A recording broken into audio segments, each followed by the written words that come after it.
साथ देती नहीं ये किसी का।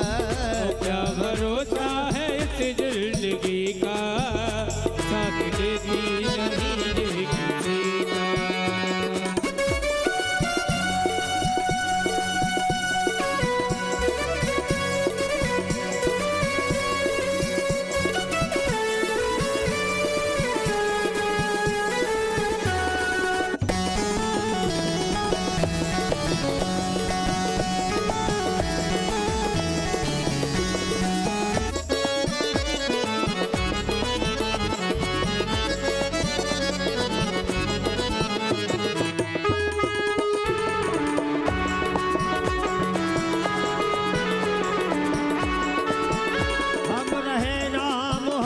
रहेगी दास्तां अपनी दुनिया कहेगी। हम रहे ना मोहब्बत रहेगी, दास्तां अपनी दुनिया कहेगी। हम रहे ना मोहब्बत रहेगी, दास्तां अपनी दुनिया कहेगी। हम रहे ना मोहब्बत रहेगी, दास्तां अपनी दुनिया कहेगी। नाम रह जाएगा आदमी का, नाम रह जाएगा आदमी का, नाम रह जाएगा आदमी का, नाम रह जाएगा आदमी का। साथ देती नहीं है किसी का। भरोसा है इस जिंदगी का, साथ देती नहीं है किसी का। क्या भरोसा है इस जिंदगी का, साथ देती नहीं है किसी का। क्या भरोसा है इस जिंदगी का, साथ देती नहीं है किसी का। क्या भरोसा है इस जिंदगी का, साथ देती नहीं है किसी का। क्या भरोसा है इस मेरे जिंदगी का,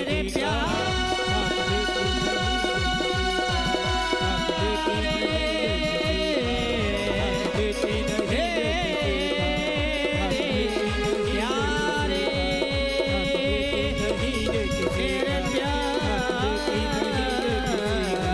साथ देती नहीं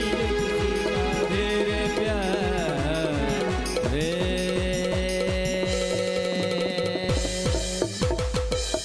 कृष्णाय वासुदेवाय देवकी नंदनाय च नन्दगोपकुमाराय गोविन्दाय नमो नमः।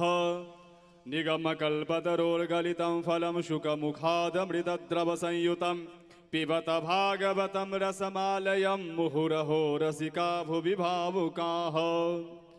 आज कथा का अंतिम दिवस और कथा आज विराम की तरफ। इस कथा के मुख्य यजमान श्रीमान शत्रुघ्न सिंह जी सपत्नीक सपरिवार और साथ ही साथ आज के होली उत्सव के यजमान श्रीमान पप्पू सिंह जी सपत्नीक और सपरिवार आज पोथी पूजन ठाकुर जी की पूजन और आज की दिवस हमारे लिए एक ऐतिहासिक दिवस है। जैसे पिछले वर्ष यहीं पे कथा हुई थी और वो याद बनकर रह गई थी, उसी तरह इस वर्ष की कथाएं जो हैं कई सारे इसमें ऐसी गतिविधियां हुई है। ये कथाएं, ये संगीत, ये झांकियां, ये यहाँ पे पूजा पाठ जो भी हुई है सब ऐतिहासिक हुई है और ये सारे याद बनकर के रहेगी। और बहुत ही इस सब के इस पूजन के हम सभी साक्षी बन रहे, हम सभी गवाही हैं और हम अपने आप को कितने सौभाग्यशाली समझे जो भागवत जी की पूजन अर्चन हम सभी देख रहे हैं। आज कथा का सप्तम दिवस और सप्तम दिवस में कथावाचका देव हव्या जी मैथिला ने अपने हाथों से पूजन अर्चन करी और पुष्प की माला अर्पण कर देव हव्या जी का स्वागत अभिनंदन। अब सभी भक्त अपने स्थान से खड़े हो जाए और आज कथा की सप्तम दिवस की आरती हम सब प्रारंभ करें और कथा की तरफ हम सब चले। ओम यम प्रप्रजन्तमनुपेतमपेत कृत्यं द्वैपायनो विरह कातर आजुहाव पुत्रेति तन्मयतया तर्वोऽभिनेदुष् तम सर्वभूत हृदय मुनिमानतोऽस्मि। भागवत नारायणाय नमो नमः।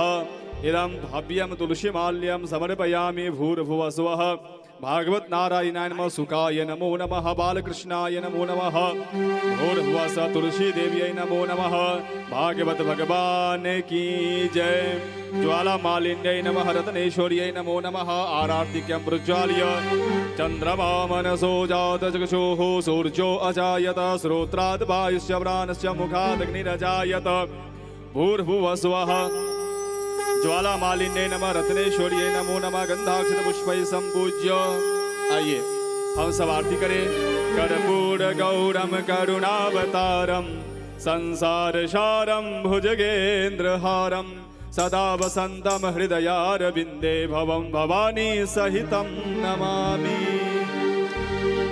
श्री भाग्य बिहारी तेरी आरती गाओ, बाके बिहारी तेरी आरती गाओ, बाके बिहारी तेरी आरती गाओ। आरती गाओ प्यारे तुमको मनाओ, आरती गाओ प्यारे तुमको मनाओ। हे बनवारी तेरी आरती गाओ, सेवा के बिहारी तेरी आरती गाओ।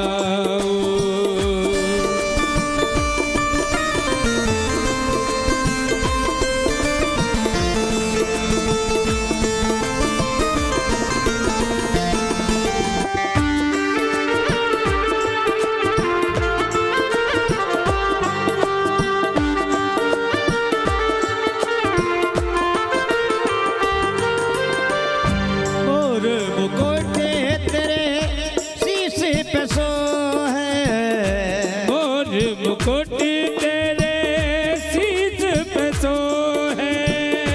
प्यारी बंसी मेरो मन वो है, प्यारी बंसी मेरा मन वो है। देखी छवि में, देखी छवि में भले बल जाओ, बाके बिहारी तेरी आरती गाओ है।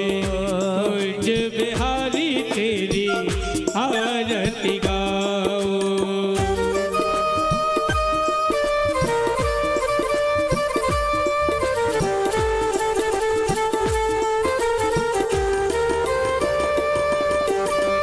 चरणों से निकली है गंगा प्यारी, चरणों से निकली है गंगा प्यारी।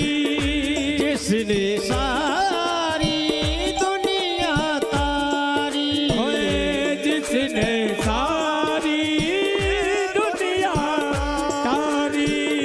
मैं उन चरणों के, मैं उन चरणों के दर्शन पाऊं, बाके बिहारी तेरी आरती गाओ, होए यशोदा के लाला तेरी आरती गाओ।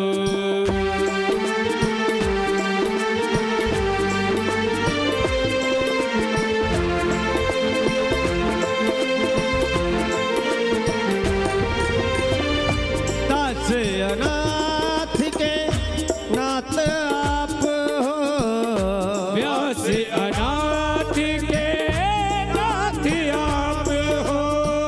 सुख दुख जीवन प्यारे साथ आप हो, सुख दुख जीवन प्यारे साथ आप हो।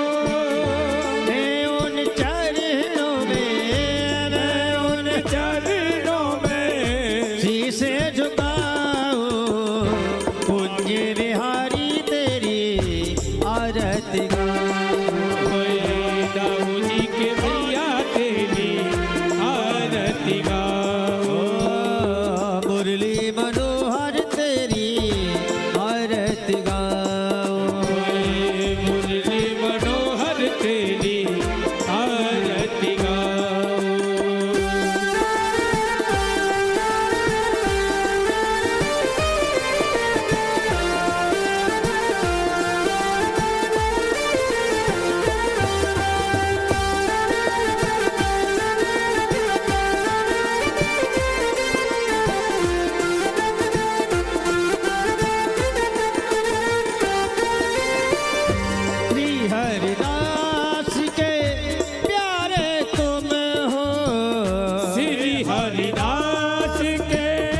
आरती गाओ। ओए रास बिहारी तेरी आरती गाओ। ओए सुधा के लाला तेरी आरती गाओ। ओए राधा के प्यारे तेरी आरती गाओ।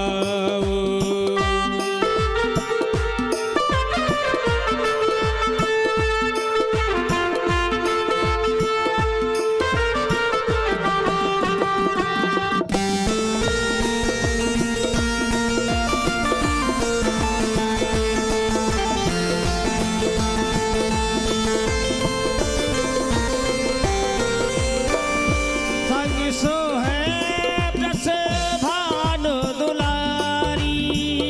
संग सो है व्रज भान दुलारी। ललिता दी के सब सखियां प्यारी। ललिता दिख सब सखियां प्यारी। ललिता विशाखा सखियां प्यारी। ललिता विशाखा सखियां प्यारी। बास सदा काना वास सदा करना। दामन पाओ। बाके बिहारी तेरी आरती गाओ। रमण बिहारी तेरी आरती गाओ। ओ कुंज बिहारी तेरी आरती गाओ।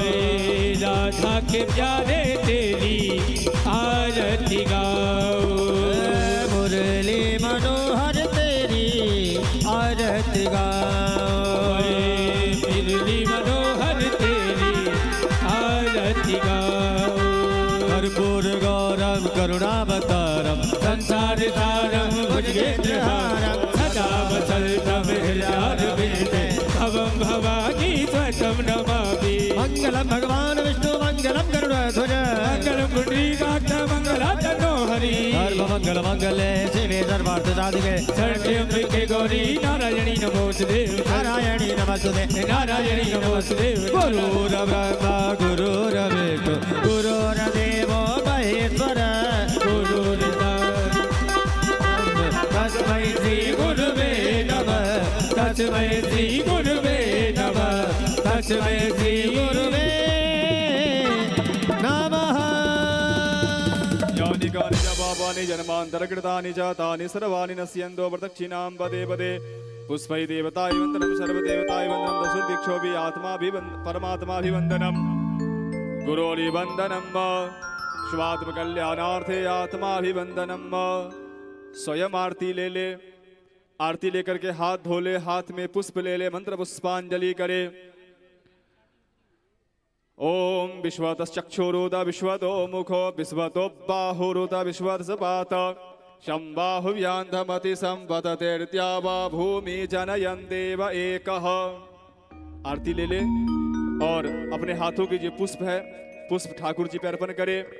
ओम नाना सुगंधे पुष्पाणि यथा कालोद्भवानि च पुष्पांजलिर्मया दत्तम। गृहान परमेश्वर भूर्भुवस्व भागवत नारायणाय नमो नमः। अपने हाथों के पुष्प भागवत जी पे अर्पण कर दे। मंत्र पुष्पांजलि में समर्पयामि। आवाहनम न जानामि तवार्चनम पूजां चैव न जानामि क्षम्यतां परमेश्वर। क्षमा प्रार्थना समर्पयामि। भागवत भगवान की जय। अलबेली सरकार की जय।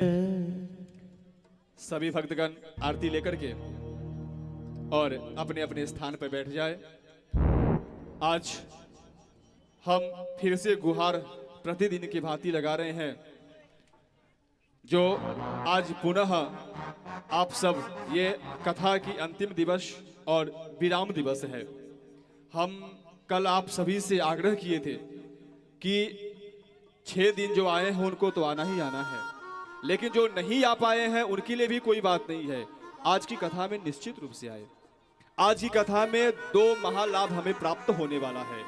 सबसे पहली बड़ी लाभ ये हमें प्राप्त होगा कि देवी जी इस भागवत कथा की अंतिम श्लोक हमें उच्चारण करवाएगी, जिससे यह लाभ होगा कि पूरी कथा श्रवण करने का फल मिलेगा। और दूसरा लाभ ये मिलेगा कि देवी जी आज अपने हाथों से प्रसाद देगी सबको। और अंतिम दिवस जो कथा व्यास के हाथों से प्रसाद देता है और पूरी कथा, दोनों समझो हमारे भाग्य को बदलने वाली है। तो निश्चित रूप से आप 6 दिन तक हमारी बात नहीं सुने तो कोई बात नहीं, अंतिम दिवस आप अपने लिए, हमारे लिए कोई नहीं, आप अपने लिए, अपने जीवन के लिए, अपने परिवार के लिए, अपने घर के लिए, अपने पितरों के लिए आज जरूर घर से निकले और कथा पांडाल में आकर के बैठे और आज की कथा जरूर सुने। और जो मन में ऐसा सोचता है कि ना जो झांकी तो 10 बजे आती है, मैं 10 बजे यहाँ पे आके बैठूंगा, तो भगवान भी वहाँ पे बैठे बैठे देख रहे हैं ये 10 बजे आया है तो इसको फल भी 12 बजा के ही दूंगा मैं। जयश्री, तो फल आपको 12 बजा के चाहिए कि पूरी 24 घंटे का चाहिए, ये आपके हाथों में है। आइए विशेष समय नहीं लेंगे, हम सीधे देवी जी से आग्रह करते हैं कि देवी जी प्रतिदिन की भांति आज की जो अमृतमय, ये गंगामयी, ये कथामयी, जो भी कहे ये सर्वश्रेष्ठ कल्पमयी, जो यहाँ पर बैठने के बाद जो भी कल्पना की जाए वो सारी कल्पनाएं हमारी पूरी हो जाए। राधे राधे राधे राधे राधे राधे। नमः। ओम स्वस्ति श्री सरस्वत्यै नमः।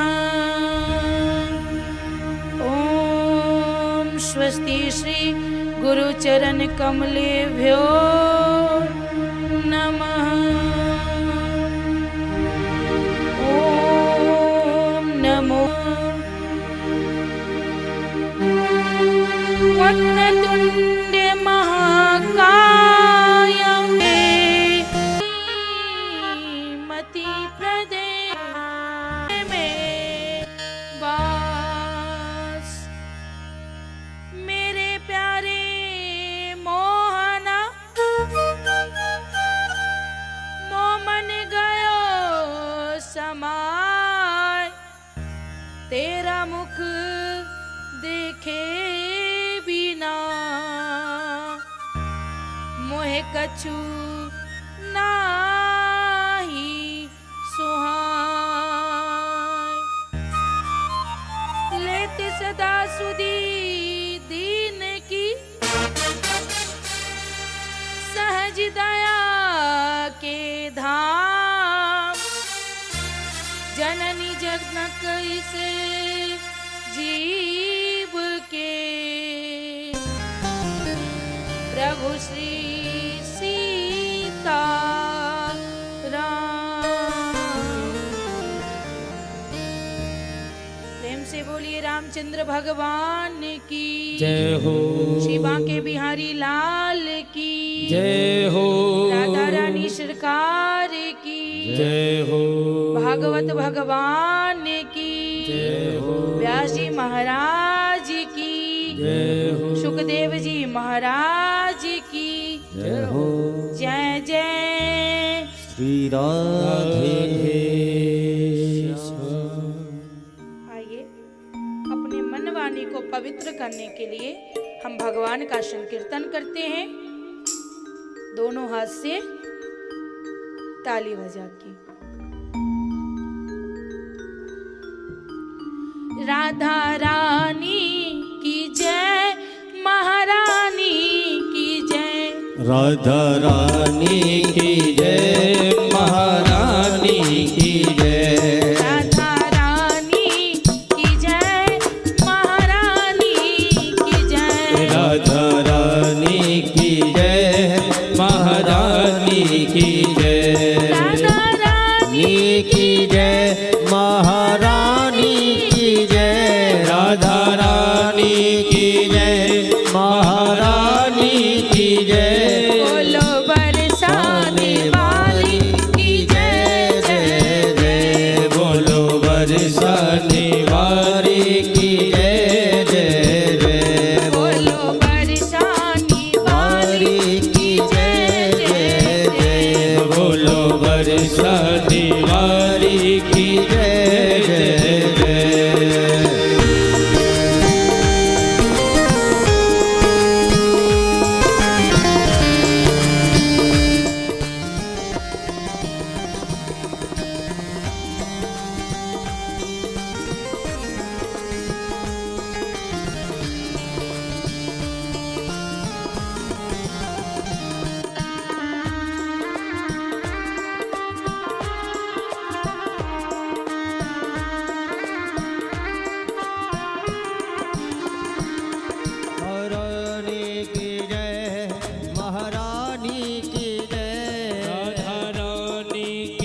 थालियों की सेवा। महारानी की जय। बोलो बरसाने वाली की जय जय जय। बोलो बरसाने वाली की जय जय जय। बोलो बरसाने वाली की जय जय जय। बोलो बरसाने वाली की जय जय जय।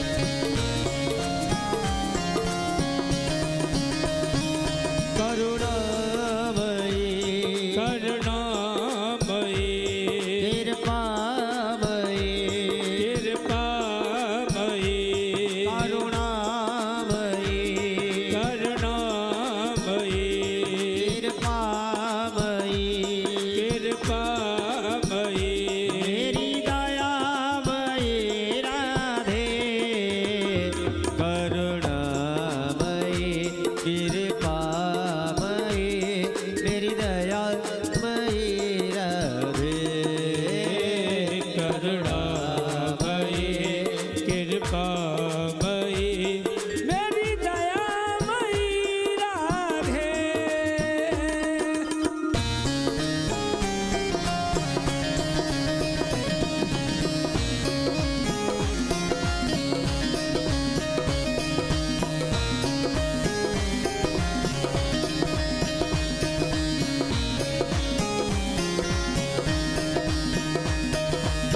नाम महाधन है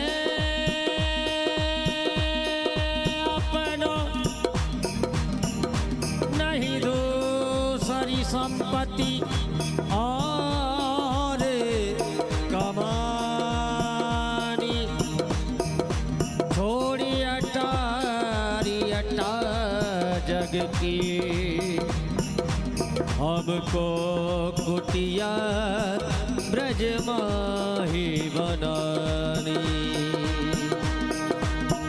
टूक मिले रसिकों के जहाँ और पीवन को यमुना जल पानी हमें और की परवाह नहीं अपने ठकुरानी श्री राधिका रानी करुणामयी करुणामयी कृपामयी कृपामयी ओ करुणामयी करुणामयी कृपामयी कृपामयी मेरी दयामयी राधे। एक बार दोनों हाथ उठा करके सीधे सीधे ताली बजाते हुए करुणामयी कृपामयी मेरी दयामयी राधे करुणामयी कृपामयी मेरी दयामयी राधे। करुणामयी कृपामयी मेरी दयामयी राधे करुणामयी कृपामयी मेरी दयामयी राधे। करुणामयी करुणामयी कृपामयी कृपामयी करुणामयी करुणामयी कृपामयी कृपामयी मेरी दयामयी राधे करुणामयी कृपामयी मेरी दयामयी राधे मेरी दयामयी राधे। मेरी दयामयी राधे ओ मेरी कृपामयी राधे। ओ मेरी दयामयी राधे ओ मेरी दयामयी राधे। मेरी दयामयी राधे। मेरी दयामयी राधे। मेरी दयामयी राधे। मेरी दयामयी राधे। मेरी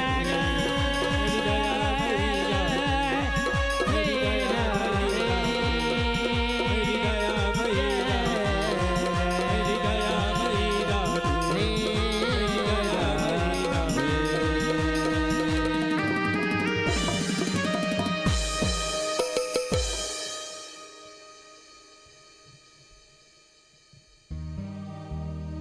राधे। कल की कथा में याद है ना कि मैंने क्या कहा था कि भूल गए? आज सप्तम दिवस है। 7 दिन से एक अलग सी बंधन में बंध चुके हैं हम लोग। इस साल की बात कर रही हूँ, नहीं तो हम 1 साल पुराने हैं। याद है ना सबको कि कल क्या था? है याद? नहीं याद है?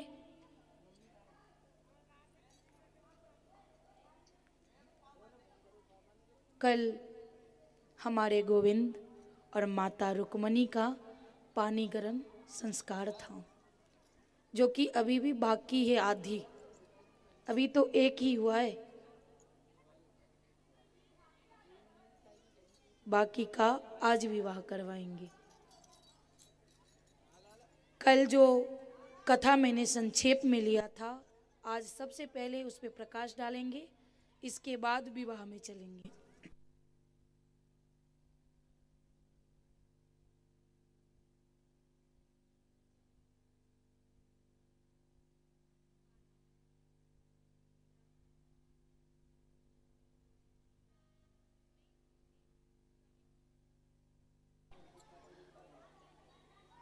जरासंध के जेल खाने में हजारों राजाओं को राज्य जीतकर, उसके राज्य छीनकर उसे बंदी बना लिया था। कौन? जरासंध।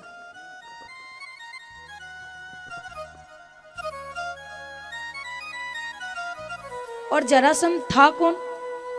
मन में होगा कि जरासंध है कौन? तो जरासंध कंस का ससुर था। कौन था? कंस का ससुर, जिसने अपनी दोनों पुत्री का विवाह कंस से किया था।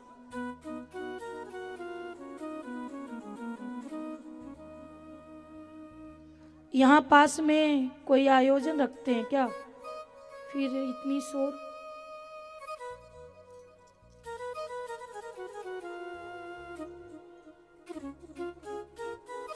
जिस दिन से कंस को मारा कन्हैया ने,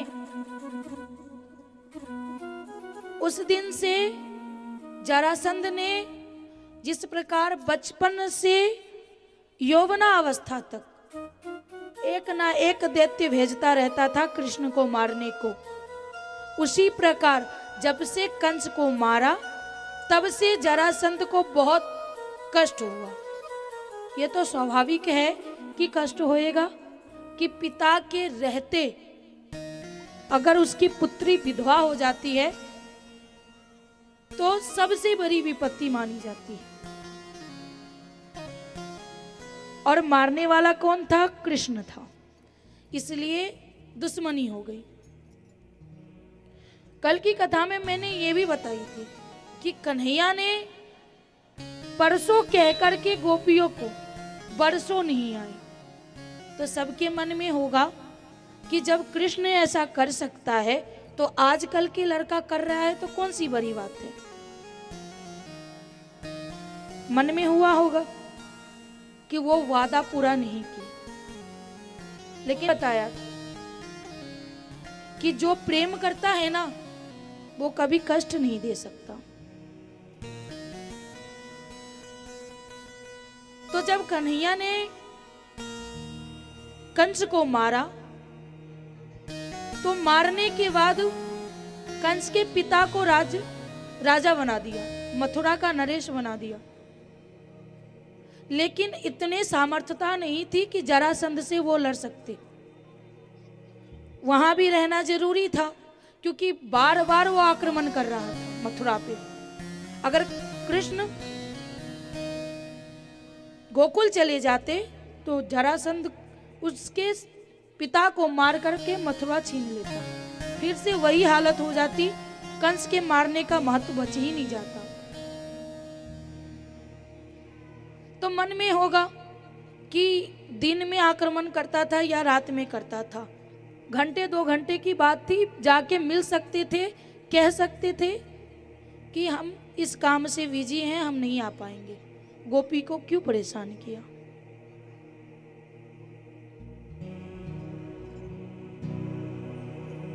तो जो दुश्मन रहता है ना, वो सबसे पहले हमारी कमजोरी ढूंढता है कि इसकी कमजोरी क्या है। अगर थोड़ी सी भनक लग गई कि ये कमजोरी है, बस उसी पे वार करता है। और प्रेम जो है ना, मानो तो एक कमजोरी है, उसके चक्कर में हम बर्बाद हो जाते हैं। तो अगर एक क्षण के लिए भी जाते गोकुल कृष्ण, तो जरासंध की नजरें चारों तरफ थी। पता चल जाता कि पक्का इसका गोपियों से कुछ चक्कर है, गोपियां इसके लिए प्रिय हैं, तो वो कृष्ण को तो कुछ नहीं कर पाता, गोपी पे वार करता। अगर गोपी को कुछ होता तो कृष्ण रह नहीं सकते थे। इसलिए उन्होंने सोचा कि हम तड़पे, गोपी तड़पी, चलेगा। लेकिन कोई और सताए वो सहन नहीं होगा। इसलिए परसों कह करके वो बरसों व्यतीत कर दिए। भगवान कृष्ण ने 17 बार जरासंध को हराया। कितनी बार? 17 बार। 17 बार हराने के बाद 18वीं बार पुनः उसने आक्रमण किया। किसको लेकर के? काल्यवन को लेकर के। जैसे बाली को, रामावतार में बाली को वरदान था कि सामने वाला अगर फेस टू फेस होके युद्ध करे तो आधी शक्ति जो युद्ध कर रहा है उसमें चला जाएगा, वैसी ही हालत यहाँ थी। काल्यवन को ऐसा आशीर्वाद था कि सामने वाला कोई लड़ने आएगा तो उसकी आधी शक्ति काल्यवन में आ जाएगा। और किसी का आशीर्वाद, किसी का श्राप भगवान पे नहीं लगता। तो फिर गोविंद ने ऐसा क्यों किया? इस बार चारों तरफ से जरासंध ने घेर लिया। चारों तरफ से घेर के कन्हैया अपने बड़े भैया बलराम जी को बुलाया कि आप यहां ध्यान दो और हम पतली गली से निकलते हैं। कहा क्यों? तू जाएगा, संभालेगा कौन? वो तो चारों तरफ से घेर लिया है। कहा अगर मैं सामने आऊंगा तो हार जाऊंगा और मैं हार सकता नहीं।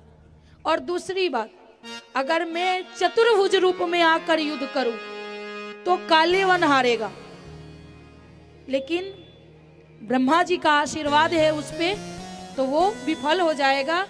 अगर देवता का आशीर्वाद विफल हो जाए तो कौन भक्ति करेगा? कोई करेगा? तो बस इसी के लिए भगवान पतली गली से द्वार खोल के सामने के द्वार से निकले। इस बार जरासंध देख रहे हैं, अरे इतनी हिम्मत, इस बार तो ना अस्त्र है ना शस्त्र है, सीधा निकल रहा है, ना डर लग रही है इसे। मेन द्वार से निकल करके भाग गए। जैसे ही भागे बस काल्यवन ने पीछा किया। ये भागते गए और पीछा करते गए। इसीलिए हमारे गोविंद का एक नाम और पड़ा, रणछोड़।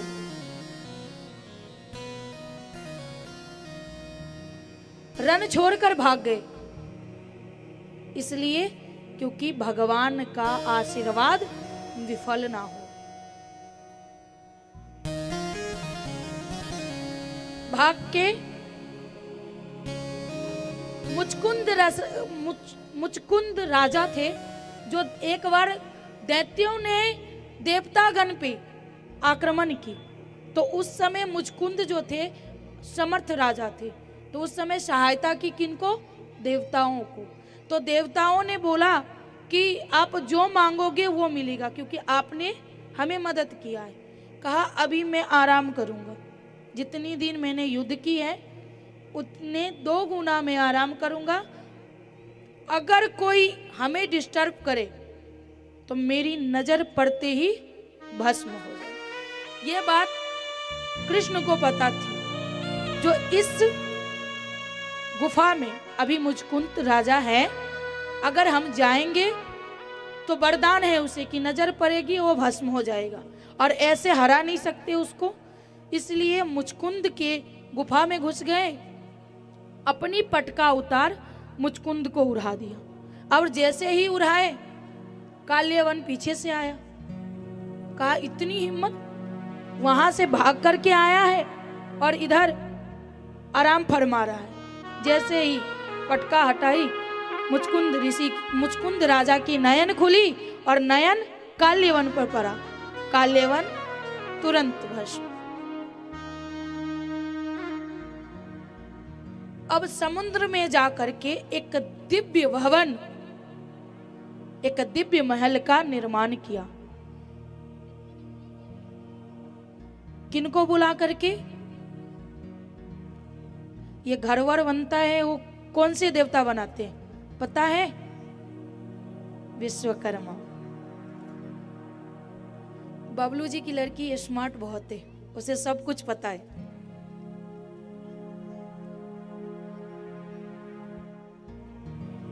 तो विश्वकर्मा जी को बुला करके बीच समुद्र में उन्होंने द्वारिकापुरी का निर्माण किया। इसके बाद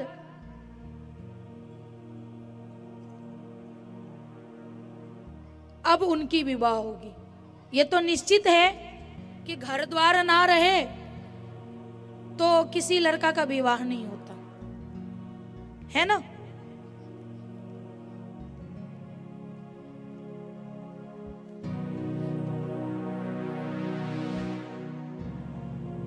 भीष्मक की पुत्री थी रुक्मणी, और भीष्मक के 5 पुत्र भी थे।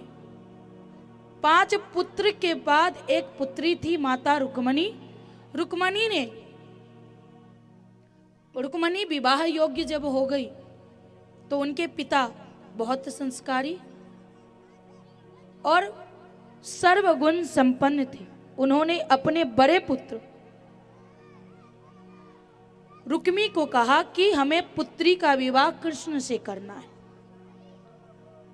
लेकिन रुक्मी बोलता है कि नहीं, उस कृष्ण से जो रण छोड़ के भाग आया उससे हम अपनी बहन का विवाह नहीं करेंगे। मेरा परम मित्र है शिशुपाल, उसके साथ विवाह करेंगे। जैसे ही ये बात पता चली माता रुक्मणी को माता रुक्मणी ने अपनी बड़ी भाभी को कहा कि मुझे वो लड़का पसंद नहीं है, कुछ करिए। माता रुक्मणी कहती हैं जो मुझे वो दूल्हा पसंद नहीं है, जब वो दूल्हा पसंद नहीं है तो मैं ब्याह करके जीवन कैसे व्यतीत करूंगी। मैंने तो मन ही मन कृष्ण को अपना पति मान चुकी हूं।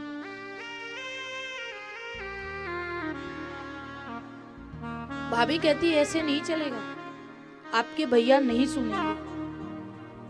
कई बार भाभी अच्छी होती है तो सुन भी लेती है, कई बार ऐसी मिल जाती कि गला घोट जाता है अपना। भाभी कहे कि ऐसे नहीं चलेगा, आप पत्र लिख करके भिजवाइए। पत्र लिख करके भिजवाई। गोविंद के पास पत्र गया। गोविंद कहते हैं कि हम नहीं पढ़ेंगे, आप ही पढ़ दीजिए महाराज जी। बोले ये तो पर्सनल बात है, हम कैसे पढ़ दे। कहा नहीं, मैं तो आपके मुंह से ही सुनूं ये पर्सनल वाली बातें। फिर सारे रूपों का वर्णन, मन ही मन मैंने आपको पति मान लिया है, आप हमसे ब्याह करने आएंगे तो ठीक है, इस जन्म नहीं करेंगे तो इस शरीर को त्याग दूंगी मैं, और 100 जन्म लूंगी, पर ब्याह तो करूंगी आपसे। भगवान को बहुत अच्छा लगा ये बातें, आ गई लेने के लिए। खूब सुंदर से द्वारिका नगरी को सजा करके, कल ही बताया था कि ब्याह कभी भी मायके में होता है, पर माता रुक्मणी का ब्याह ससुराल में हुआ। खूब सुंदर से दुल्हन की जैसे द्वारिका नगरी को सजा करके पानी ग्रहण संस्कार दोनों का संपन्न हुआ। अब एक ही ब्याह थोड़ी हुई, कितनी ब्याह हुई है उनकी पता है? गोविंद की कितनी ब्याह हुई है? 16,108। पर सच्ची बताऊं तो उसमें से एक भी अपने मन से नहीं हुई है। वो जबरदस्ती का जो इमरजेंसी केस था ना, सब वो डील किए हैं कि जिसका कोई नहीं उसका हम। माता रुक्मणी से ब्याह हुई। इसके बाद दूसरी ब्याह जामवंती से। पर कैसे हुई? सत्राजित भगवान सूर्य का तपस्या करके सूर्य के समान तेज वाला मणि प्राप्त करता है, और वो मणि गले में पहन करके घूम रहा था। एक दिन द्वारिका नगरी में अपने कृष्ण और बलराम जी बैठे थे। बलराम जी कहते हैं कि कन्हैया, लग रहा है कि सूर्यदेव पृथ्वी पे आए हैं। कहा नहीं भैया, ये सत्राजित है जो अभी अभी सूर्य के तपस्या करके सूर्य के समान तेज वाला मणि प्राप्त किया है। जैसे ही पास आए, नमस्कार हुई। गोविंद ने कहा कि ये आप राजा सूरसेन को दे दीजिए। कहा क्यों? कहा उनको जरूरत है, मथुरा का राज्य चला रहे हैं, आप इसको लेके क्या करेंगे?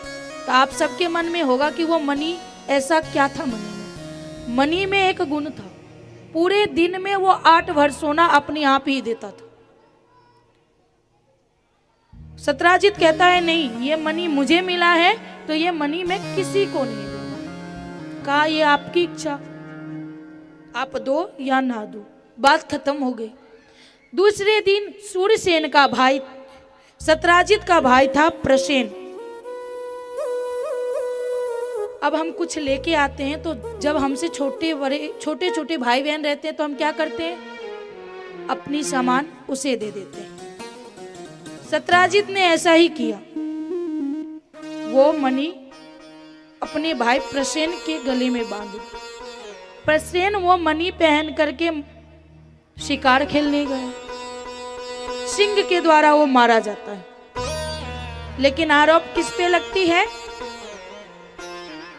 द्वारिकाधीश भगवान कृष्ण पे, कि वही चोरी किया है, उसी ने मेरे भाई को मारा और उसी ने ले लिया। सबने पूछा कि ऐसा वो क्यों करेंगे? कहा पता है, 2-3 दिन व्यतीत हो रही है कि जब हम उस रास्ते से जा रहे थे तो कृष्ण ने हमसे वो मणि मांगी थी। जब मैंने नहीं दिया तो वो मणि उसने मेरे भाई को मारकर ले लिया। अब लोग कैसे होते हैं ये जानो। हम कितने अच्छे हैं वो किसी को मतलब नहीं, लेकिन एक कमी अगर कुछ मिल जाए ना, अगर वो सत्य है तो भी, असत्य है तो भी, फिर खामखा झूठी बातें लेकर के वो ऐसी ही है, ऐसी ही थी, वो बदल नहीं सकती। ये मनुष्य का फितरत है। क्या है? मनुष्य का फितरत है। उसकी अच्छाइयां नहीं दिखती, उसकी बुराइयां सबसे पहले दिखती है। अब सारे लोग क्या कहने लगे? कर सकता है कृष्ण। किसी ने नहीं देखा कि इतने राक्षसों को मारा, किस प्रकार कंस से छुटकारा दिलाया, कुछ नहीं दिखा। बस एक बात जैसे ही चोरी की आई, सबने कहा सही कह रहा है सत्राजित, पहले ये माखन चोरी करता था, अब बड़ा हो गया ना, तब ये मणि चोरी करने लगा है। तो जब भगवान कृष्ण को किसी ने नहीं छोड़ा तो हम सब कौन खेत की मूली हैं, हम में कौन छोड़ेगा?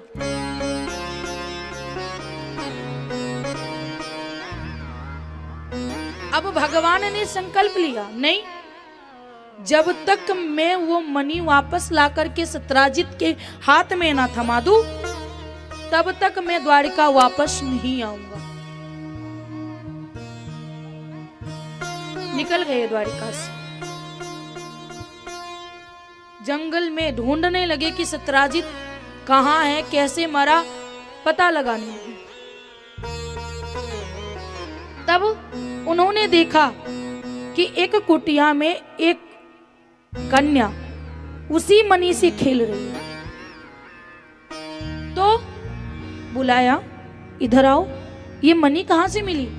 कहा मुझे तो नहीं पता, मेरे पिताजी ने ये मणि मुझे लाके दिया है। कहा पिताजी कहाँ है? तो थोड़ी देर में आएंगे, फिर आप मिल लेना।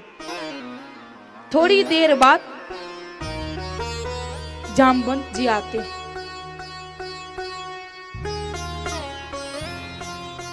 जामवंत जी आते हैं, भगवान कृष्ण पूछते हैं कि ये आपको कहां से मिला? कहा सिंह ने मार दिया और वहां मुझे मणि मिली तो मैंने अपनी पुत्री को दिया। कहा ये मणि मुझे चाहिए। कहा मणि ऐसे कैसे दे दूं, ये मणि तो मेरा है क्योंकि मैंने इसे पाया है। नहीं दूंगा। कहा मुझ पे बहुत बड़ा कलंक लगा है, ये मणि तो मुझे चाहिए किसी भी हालत में। कहा अच्छा मणि चाहिए तो युद्ध करनी पड़ेगी। कहा ठीक है। 17 दिन तक जामवंत जी के साथ कृष्ण ने युद्ध किया और अंत में विजय कृष्ण की हुई। तब जामवंत जी सवाल करते हैं कि आप मामूली इंसान तो नहीं, मनुष्य तो नहीं हो, आप कौन हो? तब भगवान चतुर्भुज रूप में आते हैं। बोलिए चतुर्भुज भगवान की। प्रणाम करते हैं, कहते हैं पूर्व जन्म याद कीजिए। जब मैं रामावतार में आया था तो मैंने सबसे युद्ध किया और आपकी मन की इच्छा थी कि मैं आपसे युद्ध करूं, तो मैंने वचन दिया था कि कृष्णावतार में मैं आपके साथ युद्ध करूंगा। कहते हैं आप तो मणि लेके ही जाओगे, लेकिन मेरी इच्छा है कि ये मणि अगर आप दहेज के रूप में स्वीकार कर लेते तो आनंद आ जाता। फिर उसी समय उसी लग्न में उनकी पुत्री जामवंती के साथ दूसरी विवाह होती है। कितनी विवाह होती है? अब 2 विवाह, एक माता रुक्मणी और दूसरी माता जामवंती। अब वो मणि और साथ में जामवंती को लेके आते हैं सत्राजित के पास। कहते हैं ले भाई मणि तू अपना, बहुत नचाया तूने। कहा मेरा भाई प्रसेन कहाँ है? कहा तेरे भाई प्रसेन को सिंह ने मार दिया और ये मणि जामवंत जी के पास था और अभी मैं युद्ध करके लेके आया हूं। और यकीन ना हो तो मैं प्रमाण भी लेके आया हूं, देख ले। तेरे मणि के चक्कर में मेरी दूसरी ब्याह हो गई। सत्राजित कहता है कि सुनिए क्षमा कर दीजिए, ये मणि आप ही रख लीजिए। कहा जब मणि मुझे ही रखना है तो फिर इतनी नाच क्यों नचाया तूने? कहा इस प्रकार नहीं, ये मणि दहेज के रूप में लीजिए। अपनी बहन सत्यभामा के साथ विवाह के लिए आग्रह करते हैं। भगवान मजबूरी बस पुनः तीसरा विवाह सत्यभामा के साथ करते हैं। अब बताओ कि कौन सी इच्छा है इनकी? इनकी 3 ब्याह हो गई, तीनों में से एक भी इच्छा से हुई अभी तक। इसके बाद सूर्य की पुत्री थी कालिंदी, जिसे आज भी हम लोग देखते हैं। आज भी इस पृथ्वी पे है कालिंदी। कहाँ है पता है? कौन कौन वृंदावन गए हैं? टाइम ही नहीं है वृंदावन जाने की। वो तो वृंदावन तो बहुत दूर है, ये वाली वृंदावन नहीं आए। वृंदावन का मतलब समझते हैं? वृंदा अर्थात तुलसी, और जहां एक से अनेक पेड़ हो, वृक्ष हो, उसे वन कहा जाता है। और अभी कितनी सारी तुलसियां हैं, तो ये भी तो वृंदावन है। यहाँ तो हम आ नहीं पाते हैं, और वो वृंदावन कौन जाएगा। जब बूढ़े हो जाओगे ना, तो ना पैसा रहेगी ना कमर रहेगी, तो फिर कैसे जाओगे। तो जाना ही नहीं है। कम से कम ये वाली वृंदावन में आज तो आ जाओ। तो वृंदावन में माता यमुना ही सूर्य के पुत्री कालिंदी है, तपस्या कर रही थी। एक दिन अर्जुन के साथ आते हैं भगवान। अर्जुन पूछते हैं, हे कन्या, आप इतनी घोर तपस्या में क्यों। कहा, मुझे द्वारिकाधीश भगवान कृष्ण से ब्याह करनी, इसलिए। कहा, फिर देर किस बात की, मुहूर्त भी अच्छी है, लगे हाथ कर लो, यही है द्वारिकाधीश भगवान कृष्ण। भगवान बोले कि अभी कम था क्या, 3, जो चौथे में भी तुम फंसा रहे हो। फिर चौथी विवाह उन्होंने माता कालिंदी से की। राजा विंद और अनुविंद की बहन है मित्रविंदा। उन्होंने 5वीं विवाह मित्रविंदा से की। राजा विंद उज्जैन के राजा थे। कौशल देश के राजा थे नग्नजीत, जिनकी पुत्री थी सत्या। उन्होंने 6ठा विवाह सत्या के साथ किया। केकई देश में कृष्ण की बुआ रहती थी, उनकी पुत्री थी भद्रा, और भद्रा से विवाह उन्होंने 7वां विवाह किया। 8वां लक्ष्मणा, जो मध्य प्रदेश के राजा के पुत्री थी, उन्होंने 8वां विवाह किया। 8 विवाह हो गई उनकी।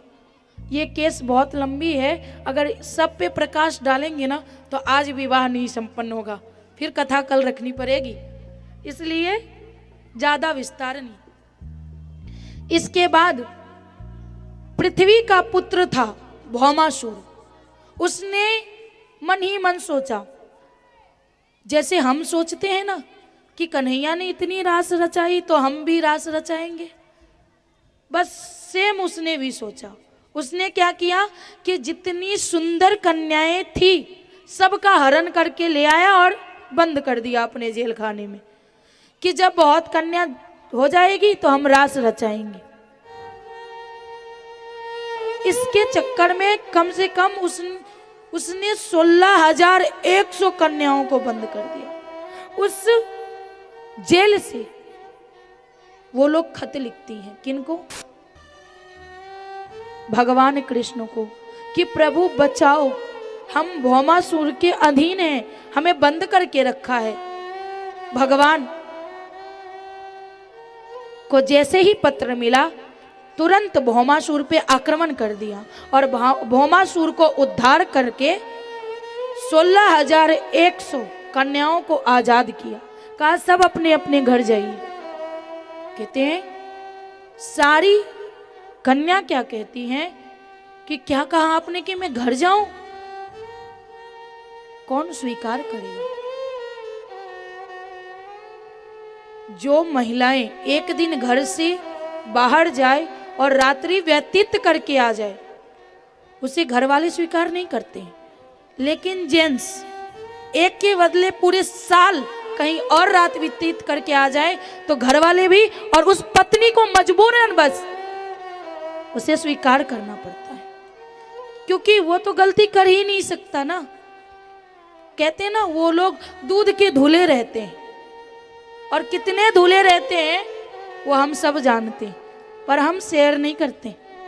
लेकिन मैं बताऊं, ऐसे दुराचारी पति से अच्छा विधवा रहना है, सीधा, कि रोज घुट घुट के मरूं, इससे अच्छा इन दोनों हाथ से खत्म। नहीं चाहिए, नहीं चाहिए ऐसी पतिव्रता नारी बनना कि हम रोज मरे।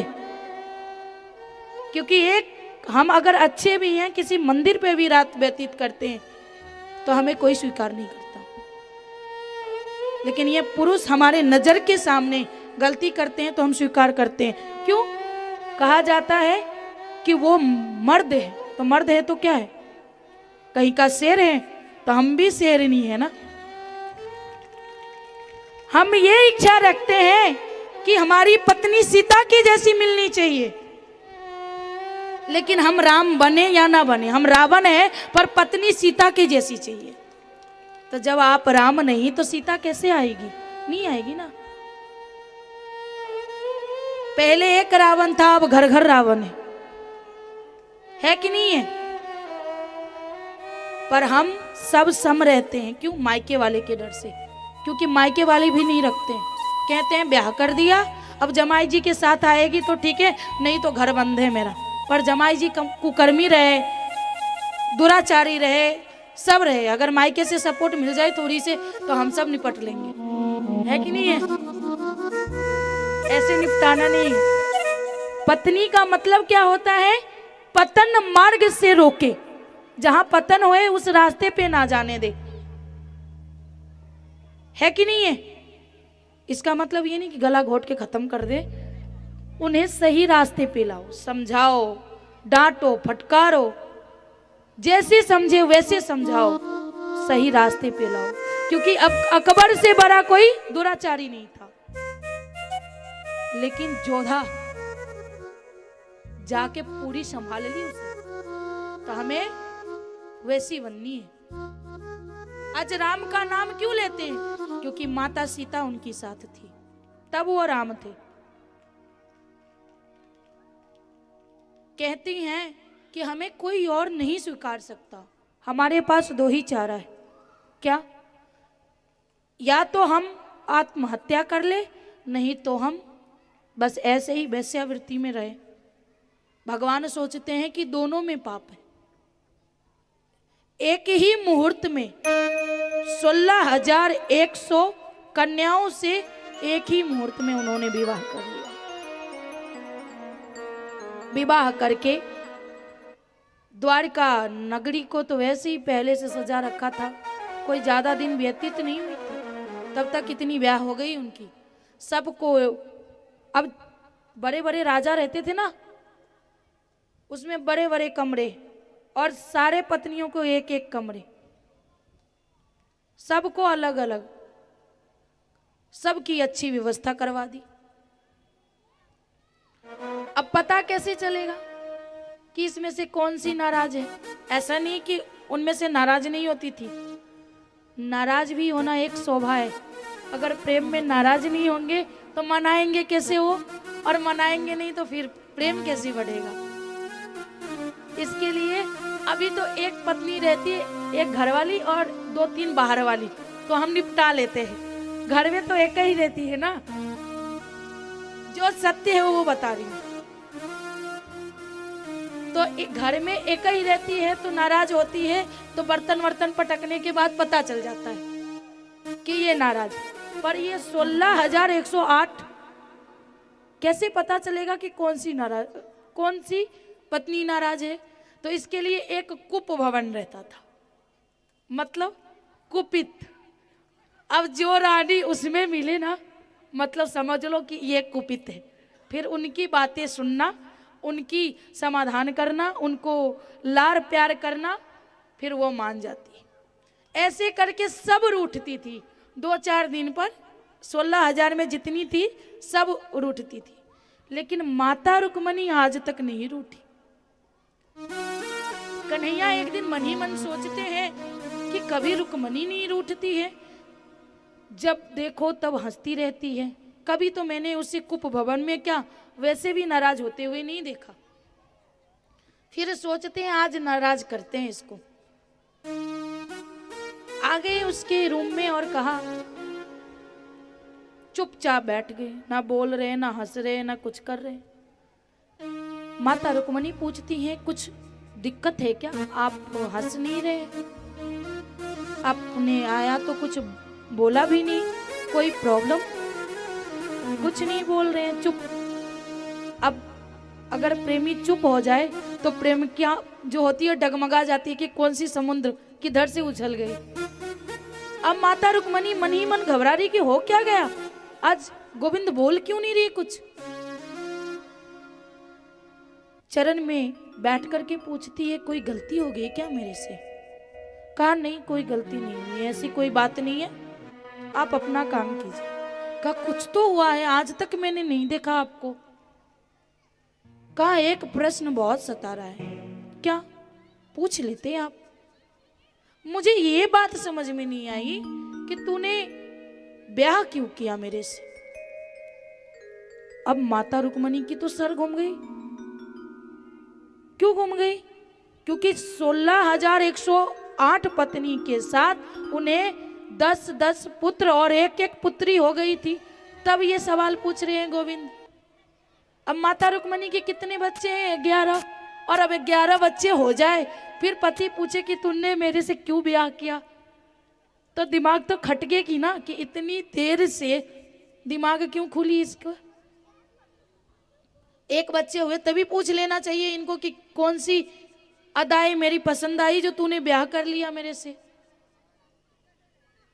माता रुक्मणी डर जाती है कि ये 11 बच्चे लेकर मैं किधर जाऊंगी। ऐसी बात, ऐसी कौन सी भूल हो गई मेरे से। कहा ये कोई कौन सी प्रश्न है?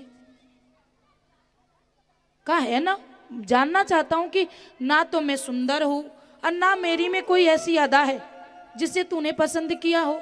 और दूसरी बात, माना कि माता पिता पसंद कर देते हैं, वो भी नहीं है तेरे अंदर, तूने तो अपने से किया है ब्याह। तो ऐसी कौन सी बात पसंद आ गई बता। माता रुक्मणी ये बात सुन करके चक्कर खा के गिर गई कि 11 बच्चे होने के बाद आज गोविंद पूछ रहे हैं। पक्की कोई बड़ी भूल हुई है मेरे से। गिरी चतुर्भुज रूप में आकर के भगवान माता रुक्मणी को गोद में ले लेते हैं। पानी वानी छिड़कने के बाद कहते हैं मैंने तो मजाक किया था, तू सच मान ली क्या? माता रुक्मणी अब अपनी होश में आई। कहा आपने सही कहा, ना तो आप सुंदर हो, काले कलोटे हो, और ना ही आप में ऐसी कोई व्यवहार है, ना ऐसी कोई गुण है। सही कहा।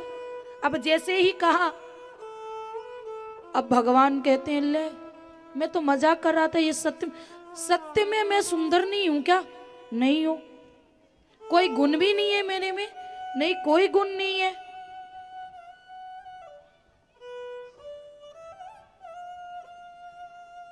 कहते हैं ऐसे कैसे कोई गुण नहीं है? कहा अब समझो गुण कैसे नहीं है, क्योंकि आप सतोगुण, रजोगुण और तपोगुण इस तीनों से परे हो। तो जो इस तीनों से परे हो, यही अदा मुझे पसंद आ गई थी।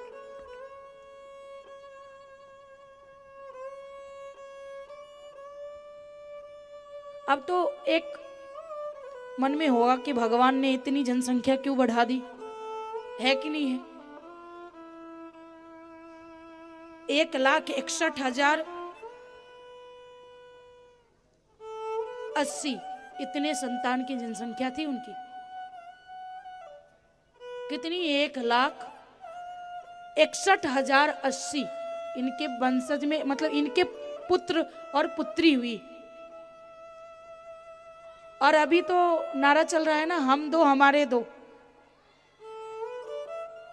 क्या चल रहा है? हम दो हमारे दो, नहीं तो एक से भी काम चल जाएगा, कौन बोझ झेले। ये नारा सही है, क्योंकि जनसंख्या बढ़ाने से कोई मतलब नहीं है। हमें एक ही रहे, अच्छे से पढ़ा लिखा करके संपन्न कर सकते हैं। लेकिन ये हमारी जो हम दो हमारे दो या एक में चल रहा है, लेकिन ये पाकिस्तान वाले हैं ना, हम 5 हमारे 25, उनकी जनसंख्या बढ़ती जा रही है। और अगर हमारे पास एक पुत्र हुए तो क्या हम अपने देश की रक्षा के लिए सेना को भेज सकते हैं? नहीं भेज सकते हैं। इसलिए 2 रहना ठीक है, हम 2 हमारे 2। नहीं तो सरकार ने ये भी कह दिया है कि हम सरकारी कोई भी सुविधा नहीं देंगे अगर 2 से 4 हुई तो। इसलिए हम 2 हमारे 2, एक से भी काम चल सकता है। आइए एक विवाह के भजन का आनंद लेंगे, फिर कथा की ओर चलेंगे।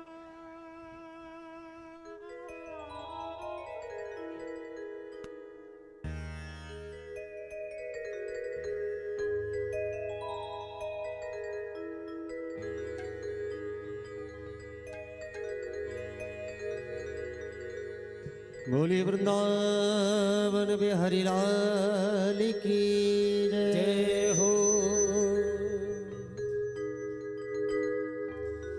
दूल्हा बने हैं नंदलाल,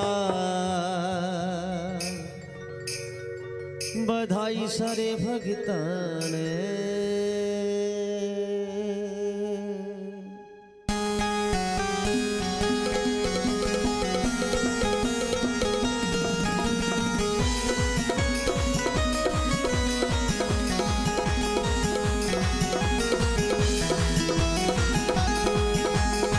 दूल्हा बने हैं नंदलाल, बधाई बजे गोकुल में। दूल्हा बने हैं नंदलाल, बधाई बाजे गोकुल में। ओ दूल्हा बने हैं नंदलाल, बधाई सारे भक्तों को। दूल्हा बने हैं नंदलाल, बधाई सारे भक्तों को। बधाई सारे भक्तों को, बधाई सारे भक्तों को, बधाई सारे भक्तों को, बधाई सारे भक्तों को। दूल्हा बने हैं नंदलाल, बधाई सारे भक्तों को। दूल्हा बने हैं नंदलाल, बधाई सारे भक्तों को।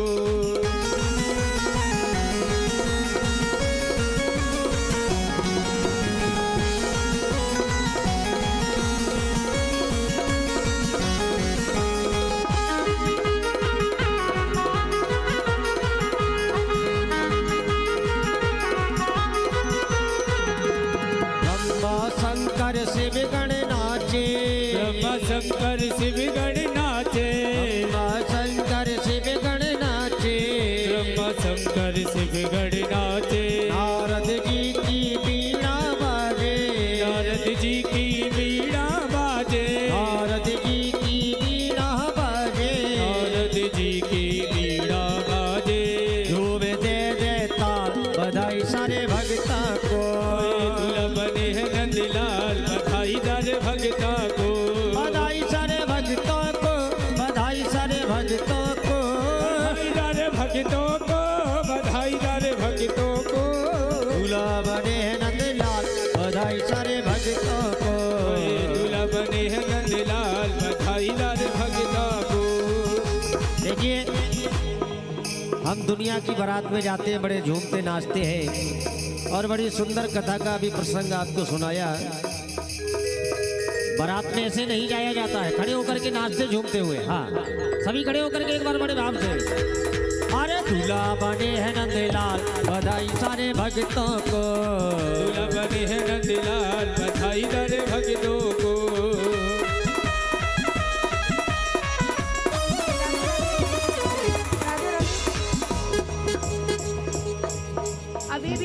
अभी फूल लुटाने की कोई ज़रूरत नहीं है, क्योंकि हम पुष्प की होली मनाएंगे। नहीं तो कथा यहीं विराम करके हम पहले होली मना लेते हैं। कहो तो होली मना ले। होली बाद में। नहीं, अभी फूल नहीं लुटाना है।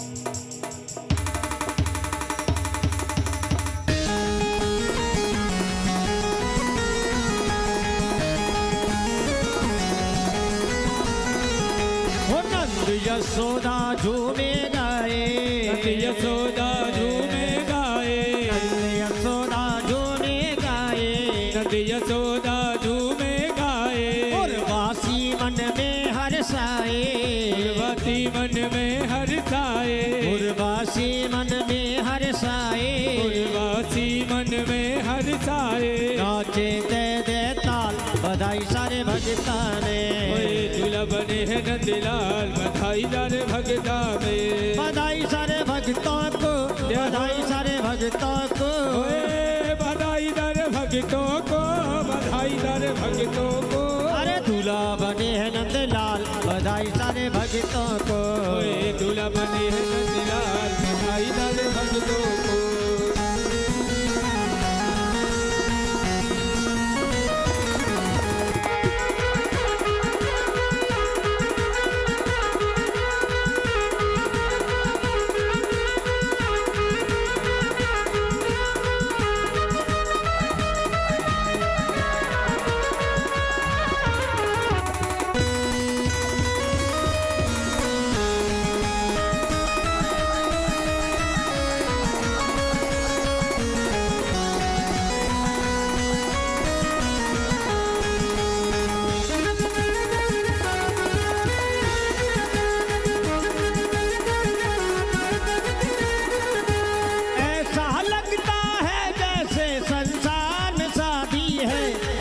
मेरे श्याम की शादी है, आज मेरे श्याम की शादी है। श्याम की शादी है, मेरे घनश्याम की शादी है। श्याम की शादी है, मेरे घनश्याम की शादी है। आज मेरे श्याम की शादी है, आज मेरे श्याम की शादी है।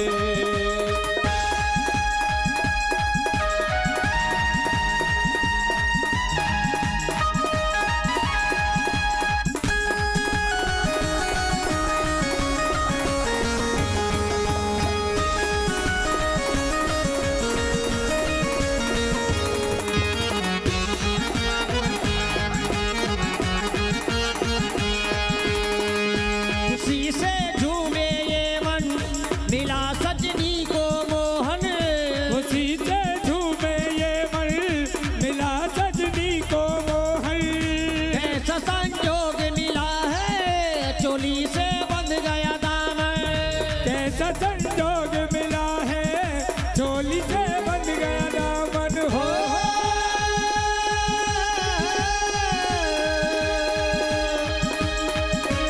परम कल्याणी रुक्मिणी के संग श्याम की शादी है, आज मेरे श्याम की शादी है। आज मेरी श्याम की शादी है, श्याम की शादी है, मेरे घनश्याम की शादी है। श्याम की शादी है, मेरे घनश्याम की शादी है। आज मेरी श्याम की शादी है, आज मेरे श्याम की शादी है।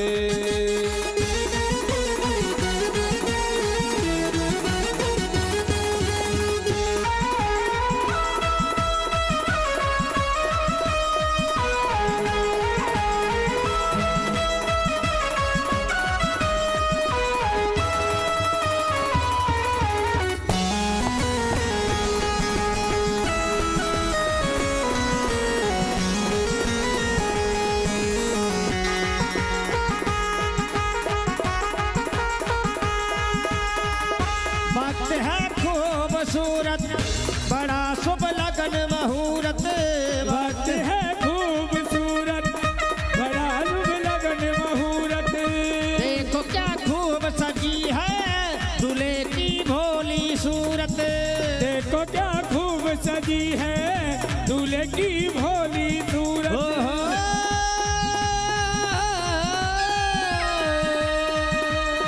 बड़े बाराती देवता सब होते साथी है, आज मेरे श्याम की शादी है। आज मेरे श्याम की शादी है, श्याम की शादी है, मेरे घनश्याम की शादी है। आज मेरे श्याम की शादी है।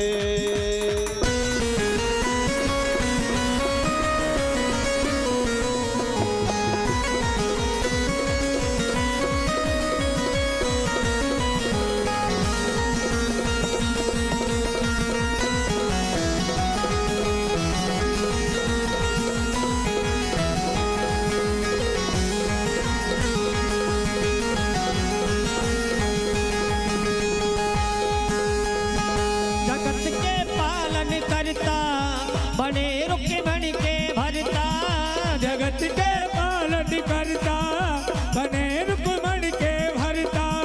गोपियों के चित चोर, दूल्हा बने माखन चोर। गोपियों के चित चोर, दूल्हा बने माखन चोर।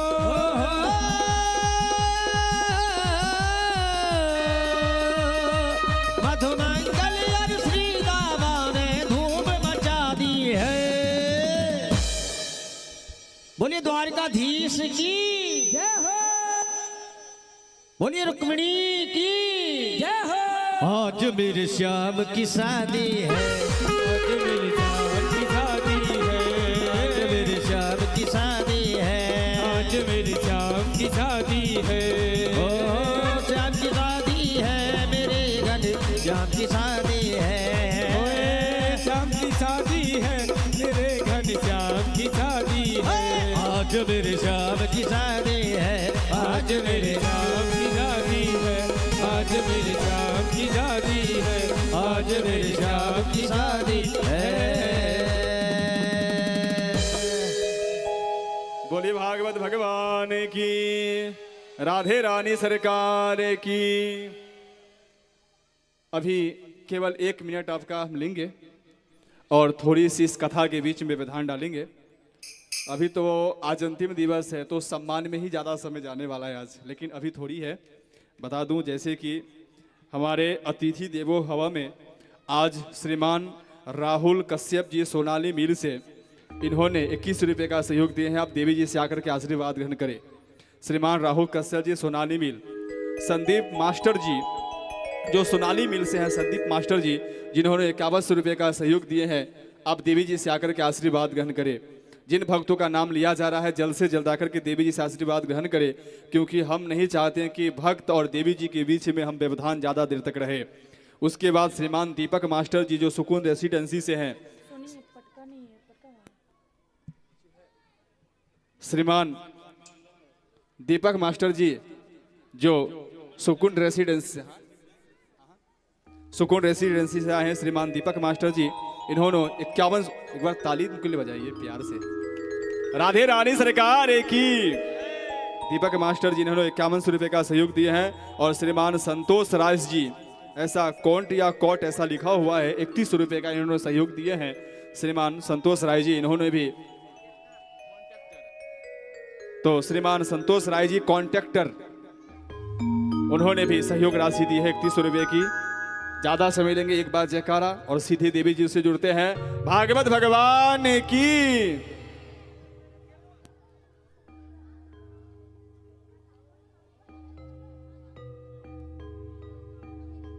एकाग्र हो जाइए।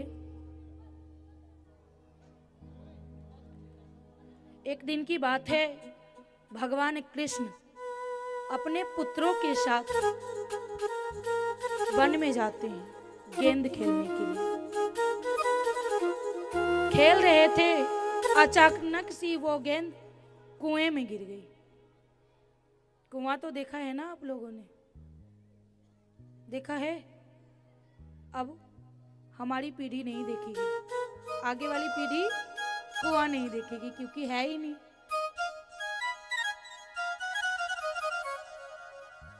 वो गेंद कुआं में गिरी, उनके जितने पुत्र थे कुआं के पास गए। कृष्ण बैठ करके देख रहे थे।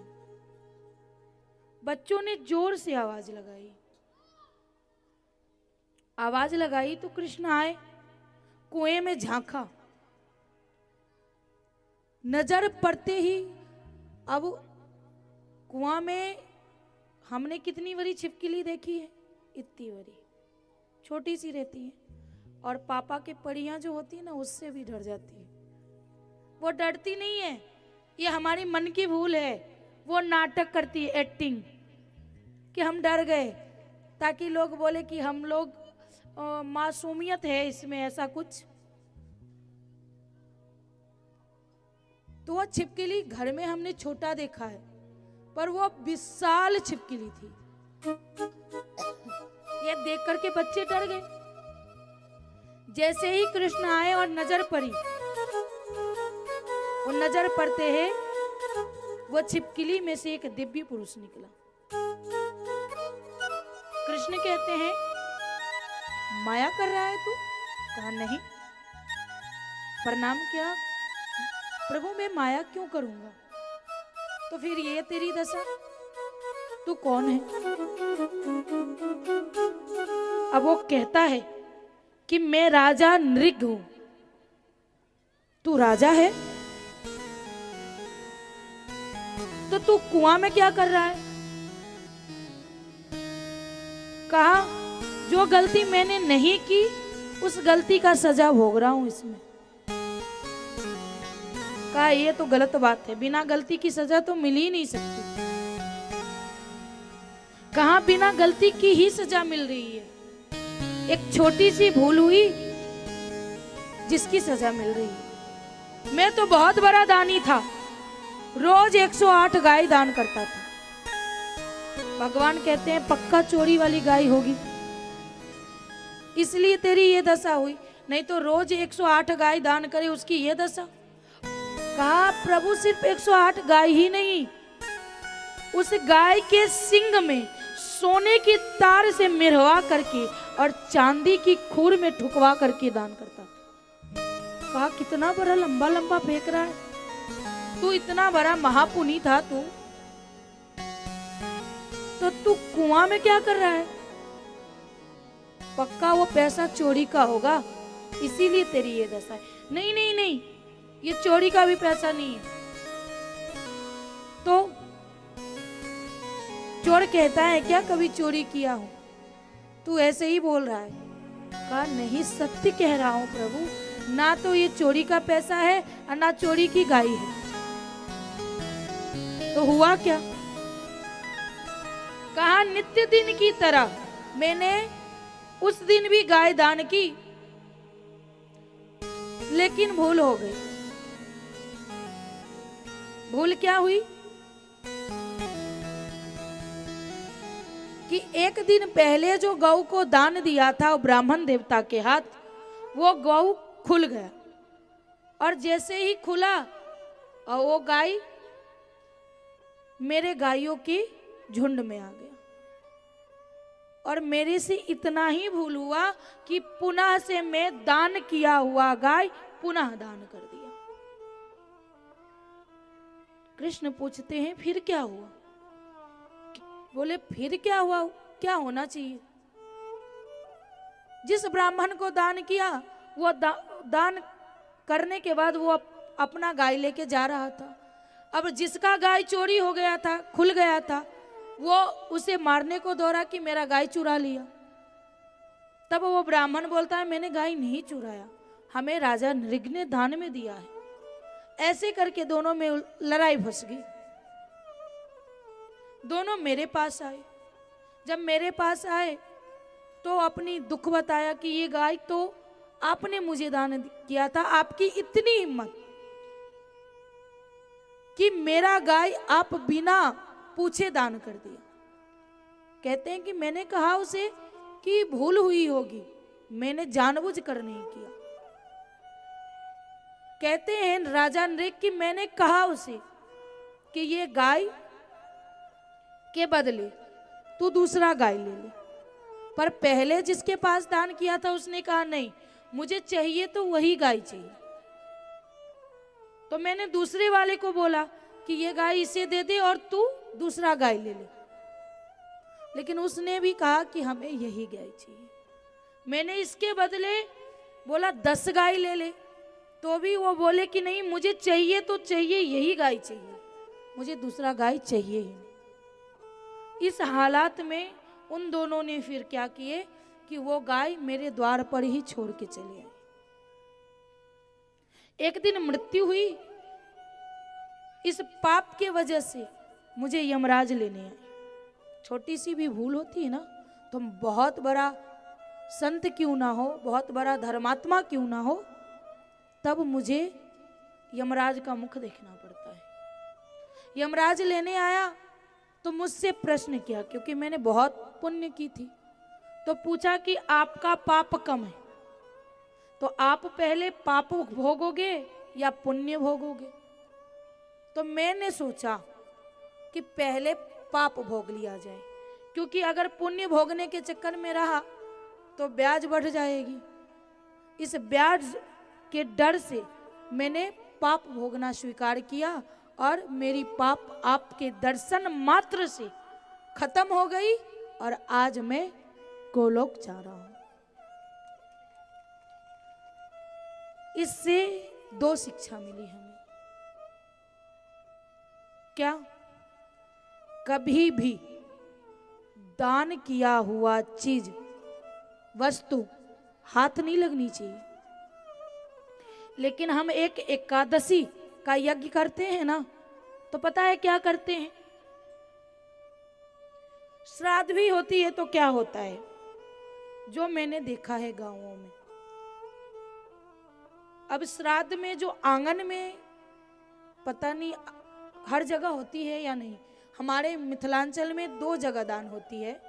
एक जहां गया जी श्राद्ध करवाते हैं वहां दान होती है, और एक आंगन में दान होती है। तो आंगन में जो दान होती है ना, वो पंडित को मिलता है, और जो बाहर होती है वो गया जी को मिलता है। लेकिन आंगन वाली दान में क्या होता है कि जो मैया मर गई होती है ना, उसकी बेटी, उसकी पोती ब्याह करके आई होती है दादी की श्राद्ध देखने के लिए। फिर वो क्या करती है, बर्तनों पे लपट जाती है कि मेरी दादी का प्रसाद है, मुझे लेना चाहिए। वहां तक ठीक है, एक तो लेनी नहीं चाहिए, वो प्रसाद वरसाद कुछ नहीं है, वो पंडित का अधिकार है। फिर क्या होता है, वो दान कर दिया, वो दान किया हुआ वस्तु है, उनकी बहन उनकी बेटी लेके जाते हैं। अब ये जाते हैं अपनी बहन के यहाँ रक्षाबंधन में, मानो किसी उत्सव में, फिर उसी गिलास में उसी बर्तन में भोजन पका करके हमें भोजन करवाते हैं। फिर सोचो, एक बार ऐसा होने से ये दुर्दशा हुई, जो रोज 108 गाय दान करते थे उनकी ये दशा हुई, तो हमारी क्या दशा होगी। दूसरा क्या होता है, जैसे एक तो एकादशी का यज्ञ नहीं करनी चाहिए। क्यों नहीं करनी चाहिए? ऐसा नहीं कि हम दान ना करें, लेकिन एकादशी का यज्ञ ऐसा होता है कि थोड़ी सी भी भूल हुई ना तो पूरी समाप्त। आप दिखावा के लिए कर सकते हैं, लेकिन थोड़ी सी भूल हमें रसातल में लेके जा सकती है। उसमें दान हुआ तो फिर क्या होता है, उसमें भी ऐसा ही होता है कि बेटी आई तो बेटी को ही दे दिया, पंडित जी आप 5100 रुपया ले लीजिए और ये बर्तन हमारी लड़की को दे दीजिए। अब दान ही कर रहे हैं तो अपना सामान अपने घर में जाए तो थोड़ा अच्छा लगता है। तो क्या पंडित जी ने बोला था कि आप दान करो? बोला था? बोले हैं पंडित जी की दान करो? नहीं बोले ना। गोविंद आकर के बोले कि मुझे एकादशी का यज्ञ करके हमें बर्तन दो, बोला? नहीं बोला ना, तो मत करिए ना, बर्तन खरीदिए अपने लड़की के यहाँ भिजवा दीजिए थोड़ा बहुत। तो वो दान किया हुआ वस्तु को हम छूते हैं, उसी में खाते हैं, उसी में पीते हैं, जो कि नहीं करनी चाहिए। आगे की कथा, देवर्षि नारद सोचते हैं कि एक फैमिली वाले रहते हैं, एक घर वाले रहते हैं, तो इतनी लड़ाई झगड़ा होती है। अगर 16,108 पत्नी और इतने सारे बच्चे को लेकर के कृष्ण चला कैसे रहा है अपनी गृहस्थ को, जरा देखा जाए। देखने आए, देख करके आश्चर्यचकित हो गए। क्या देखे वहां कि जितनी पत्नियां उतने कृष्ण थे, किसी के साथ कोई भेदभाव नहीं।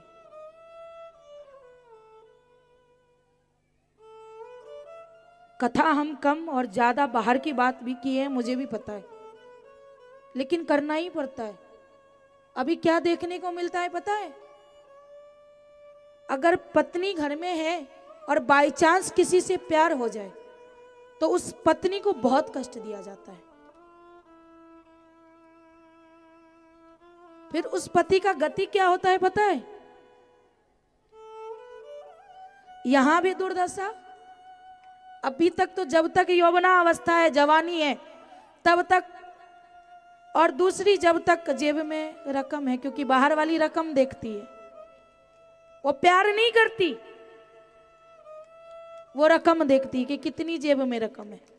जिस दिन रकम खत्म, पीछे से एक लात मारेगी और सीधे अंदर आओगी। अंदर आने के बाद फिर घर वाली लात मारे तो फिर बाहर जाओगी। दुर्दशा लिखी है। लेकिन जब तक जवानी है तब तक आनंद लेते हैं।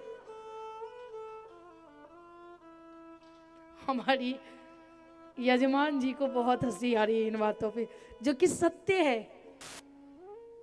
अगर कोई शादीशुदा स्त्री ये सोचे कि कोई पराया पुरुष प्यार करता है तो उसकी मन की भूल है कि कोई प्यार नहीं करता, वो तेरे शरीर से प्यार करता है।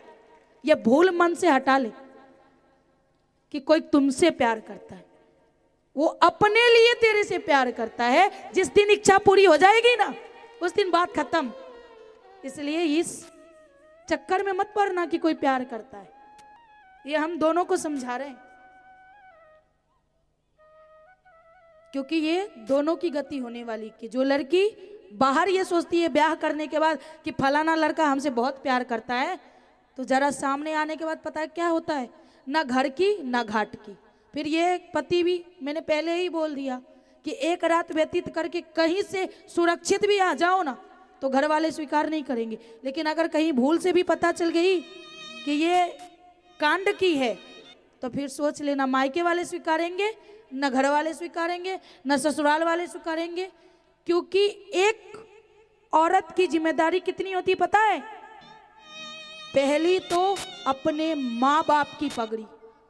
अगर हम छोटी सी गलती करते हैं, पैर आगे बढ़ाया तो पगड़ी पहला पिता का गिरेगा, दूसरे नानी पक्ष वाले ताने देंगे, और तीसरे ससुराल वाले क्या बोलेंगे कि फलाने के बहू ने ऐसी कुकर्म की।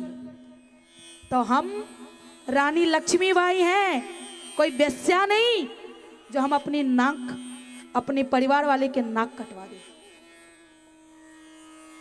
तो ये बात हमेशा ध्यान रखना। मैं अगली साल आऊं नहीं आऊं, क्योंकि आजकल बहुत केसेस चल रही है ये वाली। कोई अपने लिए प्यार, मेरे लिए प्यार नहीं करता, अपने लिए प्यार करता है। समझ में आई? नहीं करना ना ऐसा, बाकी करनो तो आप गिरोगे, मेरे को चोट थोड़ी लगेगी, जो जाएगा वो भोगेगा, है कि नहीं है? आगे की कथा में चलते। देवर्षि नारद ने गृहस्थ देख करके अचंभित रह गए कि इतनी अच्छी गृहस्थी कहीं नहीं है। इसके बाद 2 आमंत्रण पत्रिका आती, किनके पास? कृष्ण के पास। एक राजसी यज्ञ के, और दूसरा जरासंध के जेल में जो राजा सब बंद है, जिसको बंद करके रखा है, सारे राज्य पाट छीन करके रखा है, वो राजा ने खत लिखा कि मुझे यहां से आजाद करवाओ। अब कन्हैया सोचते हैं कि हमें यज्ञ में जाना चाहिए या उस राजा को छुड़ाना चाहिए। तो मन ही मन सोचे कि यज्ञ में जाना चाहिए। क्यों जाना चाहिए? क्योंकि पता है ये जो यज्ञ है ना तभी किया जाता है जब पूरे पृथ्वी पर हमारा राज्य हो। तो इसके लिए हम जाएंगे ही जरासंध के पास, तो क्यों ना पहले यज्ञ में जाया जाए। यज्ञ में पहुंचे, क्योंकि यज्ञ धन, मेहनत, दौलत सब मांगती। यज्ञ में पहुंचे, धन भी नहीं थी पांडवों के पास उतनी, और युद्ध भी करनी थी राजाओं के साथ। जाकर के उन्होंने भीम और अर्जुन के साथ जरासंध के राज्य में जाते हैं, एक ब्राह्मण के भेष में। किस भेष में? और जो क्षत्रिय है ना, हमेशा ब्राह्मण को पूजनीय मानता है।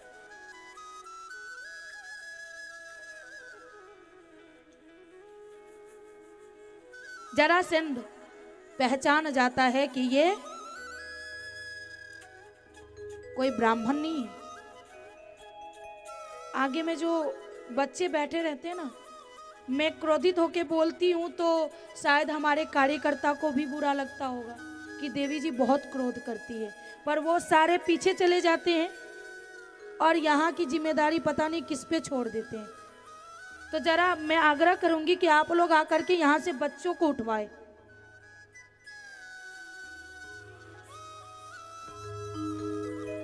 प्रेम से बोलिए राधा रानी सरकार की।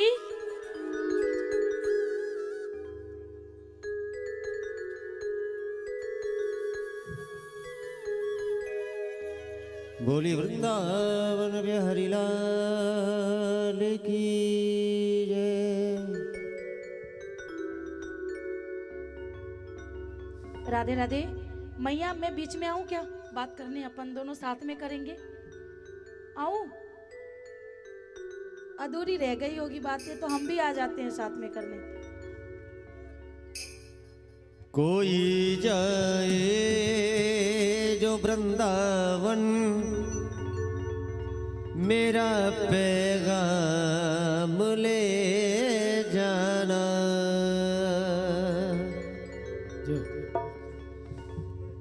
ये कहना बांके बिहारी से,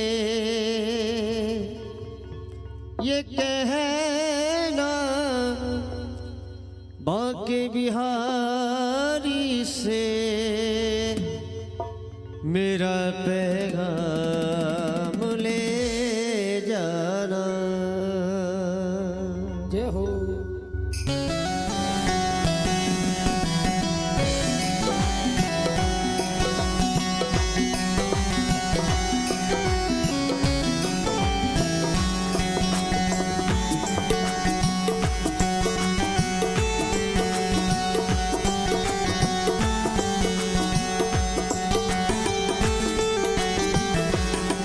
कोई जाए जो वृंदावन, मेरा पैगाम ले जाना।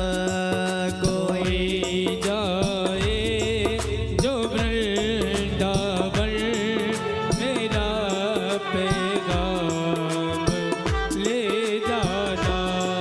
मैं खुद तो आ नहीं सकता, मैं खुद तो आ नहीं सकता।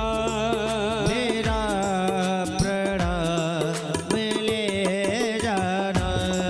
कोई जाए के हरि बोल। वृंदावन, तालियों की सेवा। मेरा पैगाम ले जाना।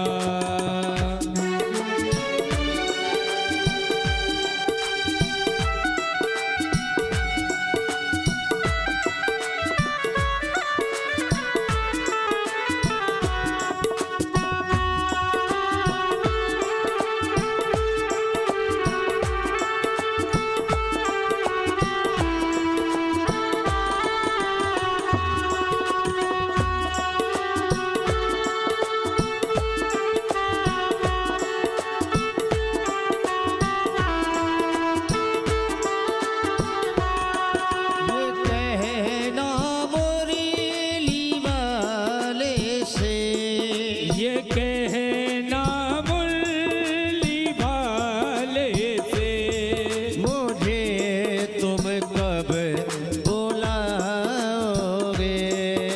मुझे तुम कब बुलाओगे। बड़े जो जाल माया के, उन्हें तुम कब जोड़ाओगे। बड़े जो जाल माया के, उन्हें तुम कब छुड़ाओगे। ये कहना बांके बिहारी से, ये कहना बाके बिहारी से, मुझे तुम कब बुलाओगे। कोई जाए जो वृंदावन, मेरा पैगाम ले जाना। मैं खुद तो आ नहीं सकता, मैं खुद तो आ नहीं सकता। मेरा प्रणाम ले जाना। कोई जाए जो वृंदावन, मेरा पैगाम ले जाना। मेरा पैगाम ले जाना। मेरा पैगाम ले जाना। वृंदावन बिहारी लाल की। इसके बाद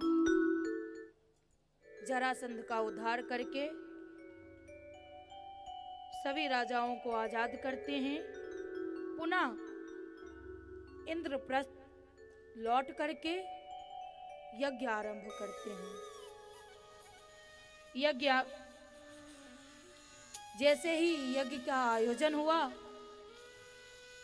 तो सबसे बड़ी सवाल उठी कि सबसे पहली पूजा किसकी की जाएगी, अग्नि पूजा किसकी की जाएगी। शिशुपाल बोला मेरा।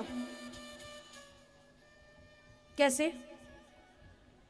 क्योंकि मैं कृष्ण के तरह दिखता हूं और कृष्ण में ऐसा है क्या जो उसका पूजा होगा, इसलिए मेरा पूजा होगा। अब इतना बात बोलने के बाद उसने भगवान को ही गाली देने लगा।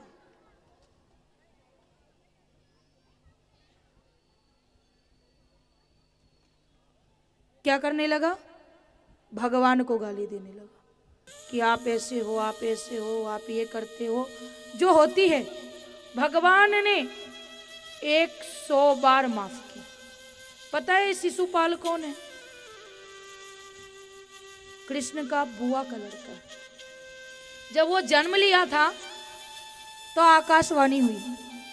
क्या हुई? क्योंकि वो बच्चा जन्म लिया तो रोया ही नहीं, बिल्कुल रोया नहीं। तो आकाशवाणी हुई कि जिसके गोद में ये रोएगा उसकी हाथ से मृत्यु हो जाएगी।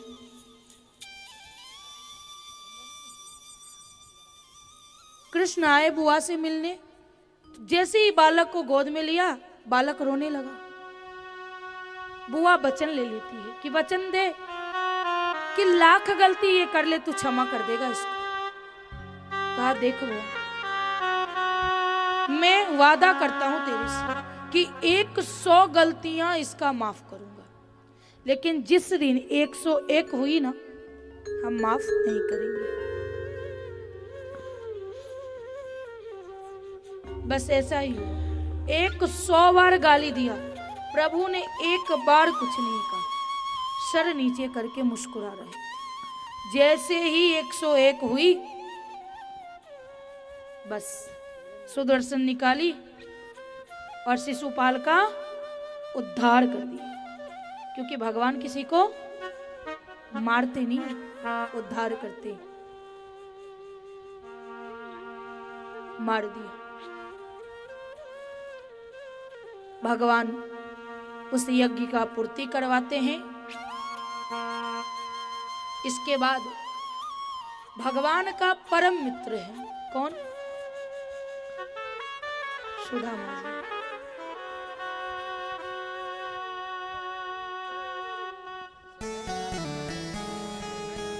इतने तेजस्वी वैसा ब्राह्मण आज तक नहीं। एक बार इंद्र को लगा जो हमसे ज्यादा राजा सुखी है। राजा को लगा मेरे से जो बड़ा है वो सुखी है। उसने सोचा कि नहीं, इंद्र सबसे ज्यादा सुखी है। इंद्र को लगा कि भगवान सबसे ज्यादा खुशी है। भगवान सोचे कि नहीं, सबसे ज्यादा सुखी ब्राह्मण है। पर फिर जब ब्राह्मण से पूछा गया तो क्या ब्राह्मण क्या बोला? संतोषम परम सुखम। संतोष में ही सुख है। लाख धन दौलत आ जाए, लाख संपत्ति हो जाए, एक घर जो है ना, हम ये सोचते हैं कि एक घर हो जाता तो आराम से जिंदगी व्यतीत हो जाती। इसके बाद एक घर हो गया, एक गाड़ी हो जाती तो आराम से जाते आते। 2 व्हीलर हो गई, 4 व्हीलर हो जाता, सारे फैमिली एक साथ जाते। अब इस घर में अच्छे से रह नहीं पा रहे हैं, फैमिली भरा है, तो दूसरा घर हो जाता तो अच्छा हो जाता। वो पूरा हो जाए तो एक बंगला बन जाता तो अच्छा होता, बैंक बैलेंस हो जाती तो अच्छा होता। ये इंसान की जो फितरत है ना, कभी पूर्ति नहीं होती, जितना हो जाए उतना कम। लेकिन जहां संतोष है वहां परम सुख है, उससे बड़ा सुख नहीं। जो मिल गया तो अच्छा, ना मिला तो अच्छा। जितना दिया गोविंद ने उतना ही बहुत है, क्योंकि हम उतने के भी लायक नहीं है कि नहीं। सुदामा जी भगवान के परम मित्र हैं, लेकिन सुदामा जी की एक आदत थी। सबको पता था कि द्वारिकाधीश भगवान कृष्ण सुदामा के मित्र हैं, लेकिन कभी अपने मुख से उन्होंने किसी को नहीं कहा, बल्कि अपनी पत्नी सुशीला को भी नहीं कहा कभी कि मेरा परम मित्र है द्वारिकाधीश भगवान। अभी क्या होती है कि अगर कोई रिश्तेदारी में रहे ना रहे, कोई ऊंचा पद में चला जाए, बस उसका फोटो ले लिए, ये फलाने मौसी है हमारी, ये इससे ये रिश्ता है मेरी, ताकि मेरा नाम हो। ये प्रधानमंत्री मेरे बाबा के दादा के नाना के पता नहीं कौन लगते, ताकि हमारी नाम हो। करते हैं ना ऐसा, छोटा सा सेल्फी लिए तुरंत आज इनसे मिलन हुआ, मतलब जानो हमें कि हम भी इतना तक पहुंच रखते हैं। किसी ने एक सवाल की, आपको क्या पता, मुझे इतने बड़े बड़े लोगों से पहचान है, ताकि आप जानो कि हम बहुत बड़े इंसान हैं। लेकिन जो भगवान के भक्त हैं ना, वो कभी प्रचार नहीं करता कि हमारे इतने बड़े आदमी से पहचान है। अभी कोई जाता है वृंदावन और प्रेमानंद जी से मिल के आता है, वीडियो सुबह सुबह का डालता है, इनसे मुलाकात हो गई, लग रहा है कि पूरी खेत में गेहूं उपजा ली तूने, इतनी बड़ी का बात कर ली। उनकी फोटो मत डालो, वो कह क्या रहे हैं वो जीवन में उतारो। वो उनकी वीडियो, उनकी दर्शन डाल, वो भी एक मनुष्य है ना। वो जो शब्द का उपयोग कर रहे हैं वो जीवन में उतारो ना। उनकी तस्वीरें डाल के क्या मिलेगी? यही ना कि पहचान बढ़ गई, CR पाटिल जी मिलने आए थे मेरे से। ऐसा नहीं होनी चाहिए। सुदामा जी ने कभी अपने मुख से नहीं कहा किसी को कि द्वारिकाधीश कृष्ण हमारा मित्र है। एक दिन एक भिक्षा लेने आया ब्राह्मण देवता, कहाँ? सुदामा जी के पास। तो माता सुशीला बोलती है कि हमारे पास कुछ नहीं है। कहा कैसी बात कर रही हो मैया, आपके पास कुछ नहीं है? जो द्वारिकाधीश भगवान कृष्ण का मित्र हो उसके घर में कुछ नहीं है, हो नहीं सकता। कहा ये द्वारिकाधीश भगवान कृष्ण है कौन? कहा बताया नहीं क्या कभी सुदामा जी ने? नहीं। उनको तो विदा कर दिया और आकर के सुदामा जी से पूछते हैं कि आपने आज तक हमें बताया नहीं कि भगवान कृष्ण आपके मित्र हैं।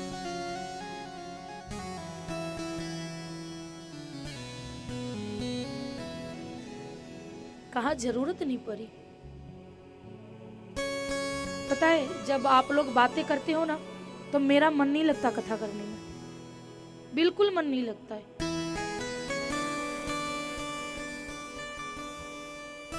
मैं अगली साल नहीं आऊंगी, नहीं आना मुझे ऐसे कथा करने जहां अपनी कथा सुनाया जाए। बेर बेर मैं ये बोल रही हूं, अच्छा लग रहा है आप लोगों को?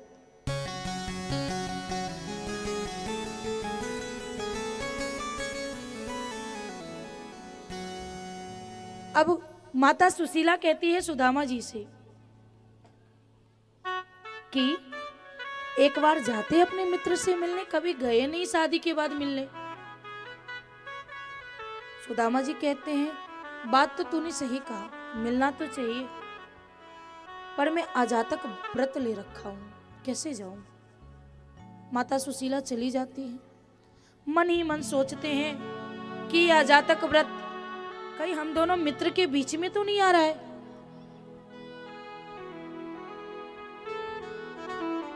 माला फेरने के बाद फिर आते हैं माता सुशीला के पास कि कुछ है घर में, अगर है तो व्यवस्था कर दे जाऊं, क्योंकि हर जगह खाली हाथ नहीं जाई जाती, कुछ ना कुछ लेके जाना चाहिए। कहा आप चिंता मत करो, हम व्यवस्था कर लेंगे। आज पहली बार माता सुशीला 4 घर गई। क्यों? 4 घर से 4 ढंग की चावल लेके आई, और वो चावल ला करके कपड़ा ढूंढ रही, कपड़े नहीं है घर में। एक पुरानी फटीली धोती मिली जिसमें 1000 छेदे, जैसे तैसे दोहरा तेहरा करके उसमें चावल बांधी। कहा लीजिए अपने मित्र के लिए। और सुनिए, जा रहे हैं ना, तो वो तो हमारे देवर हुए, इस नाते एक संदेशा जरा दे दीजिएगा कि भाभी ने ये कहा। हाँ, बता क्या कहना है उनको। कहना कि हम उनके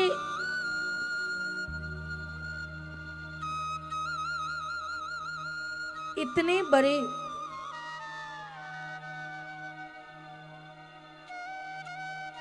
भक्त हैं, उनकी इतनी कृपा है मेरे पे कि लोगों के घर में, वैष्णवों के घर में 2 दिन एकादशी होती है। ये बात समझने वाली है कि कितनी बड़ी बात 2 शब्द में माता कह रही है कि मैं उनका इतने प्रिय हूं कि वैष्णव के घर में बस 2 दिन एकादशी होती है और हमारे घर में रोज ही एकादशी होती है। मतलब समझे?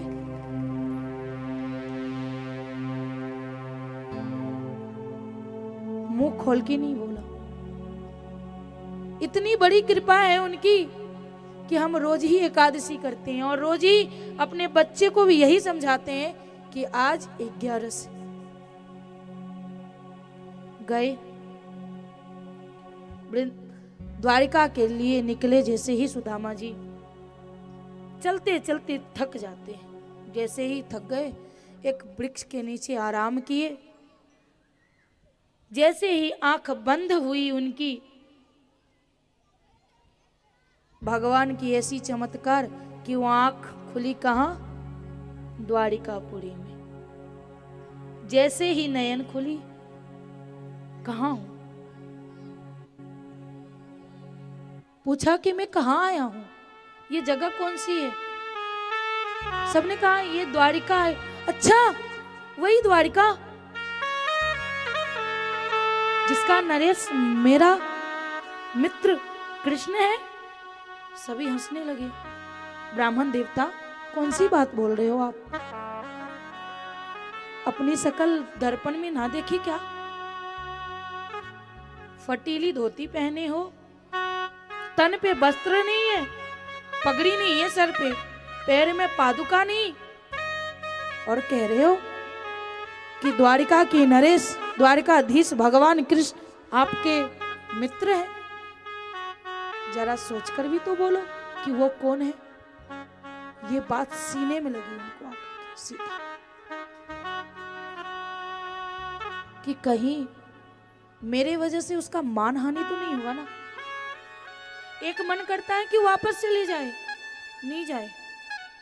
फिर सोचते हैं इतना दूर आए हैं, क्या कहूंगा सुशीला से कि मैं क्यों नहीं गया उसके पास। कोई बात नहीं, जाते हैं। जैसे ही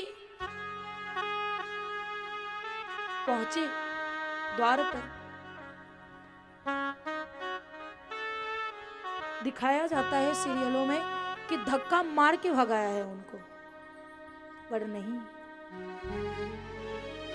मैंने आज भी कहा है कि यदुवंशी हो क्षत्रिय हो चाहे जो भी हो, ब्राह्मण को देवता से बढ़कर मानता है। अगर एक तरफ कृष्ण हो ना और एक तरफ ब्राह्मण, तो पहले ब्राह्मण को पूजेगा, कृष्ण को नहीं। क्यों? वो मूर्ति स्वरूप है और ये देव स्वरूप स्वयं खड़े हैं, तो पहले उन्हें पूजा किया जाए। जैसे ही द्वार पर आए, सबने रोक दिया, किससे मिलना है, कहाँ जाना है। द्वारपाल ने रोका, जैसे ही इन्होंने कहा कि मेरा परम मित्र है। कौन? कृष्ण। कहा ये शब्द ब्राह्मण देवता आपके मुख से शोभा नहीं देती, ये अनुचित है, ऐसा हो नहीं सकता। कहा ऐसा ही है, गोविंद मेरा मित्र है, हम एक साथ पढ़े हैं। कहे मिल नहीं सकते हैं, वो अभी शयन अवस्था में है, वो अभी बात कर रहे हैं, आप नहीं जा सकते। कहा एक बार मिलना है, बस एक बार। उसमें से एक द्वारपाल बोला, ठीक है आप अपना नाम बताओ, मैं जाता हूं अंदर, अगर वो बोलेंगे तो मैं आऊंगा। गए, कहते हैं क्षमा करे प्रभु, एक ब्राह्मण देवता आए हैं, वो अपने आप को आपका परम मित्र बता रहे हैं। कहते हैं कि कौन है? कहा कि ना पग में पादुका है, ना तन पे कपड़ा, और बस एक जनेऊ और फटीली धोती पहन के आए हैं और कह रहे हैं कि मैं आपका परम मित्र हूं, ऐसा बता रहा है। कहा नाम नहीं पूछा? कहा हाँ, वो कुछ सुदामा ऐसा कुछ बता रहे थे। आधी अक्षर मुख से निकली, पगड़ी गिरी, पटका गिरा, पादुका छोड़ करके दाहिनी तरफ बैठी थी माता रुक्मणी। अचंभित हो गई, प्रभु को हो क्या गया, ऐसे क्यों दौड़ के भागे, दौड़ करके भागे। तब तक तो वो लौट चुके थे, थोड़ी दूर आकर के पूछे कहाँ है वो? कहा विलंब हुआ आने में, तो वो चले गए। ना पादुका पहने, ना पटका रखा, दौड़े उनके पीछे।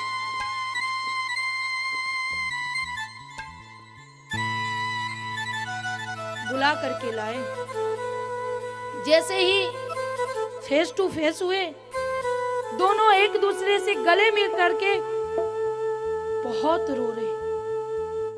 मित्र, कृष्ण कह रहे हैं कि मित्र तू तो भूल ही गया मुझे। कहा नहीं, ऐसा हो सकता है क्या कि मैं भूल जाऊं? बस थोड़ा गृहस्थ में बिजी था, नहीं आ पाया।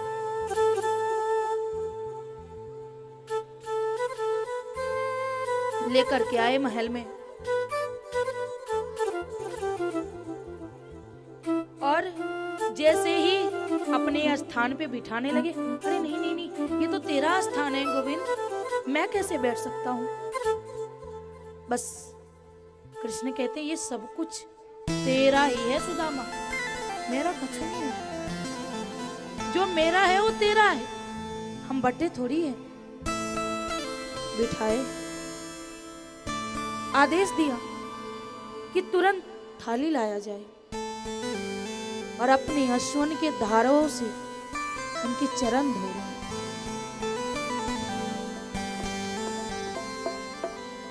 चरण धोने वक्त जैसे ही हाथ लगाया तो देखा रे 1 इंच भी जगह नहीं बची है, सब में कांटे लगी है। निकाल रहे और रो रहे। जितनी पीड़ा सुदामा जी को नहीं हो रही ना, उससे कई ज्यादा पीड़ा कृष्ण को हो रही है।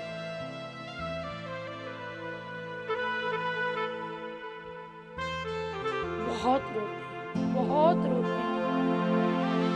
माता रुक्मणी देख के अचंभित है कि हो क्या रहा है। ये ब्राह्मण देवता को देख करके आज प्रभु को आज तक मैंने ऐसा देखा ही नहीं, आज ऐसी स्थिति कैसे हो गई। आखिर है कौन? कुछ पल बाद, कुछ क्षण बाद पूछते हैं भाभी कैसी है, बच्चे कैसे हैं?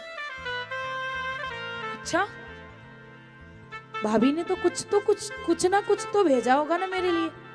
कहाँ है वो? छिपा के रखे थे।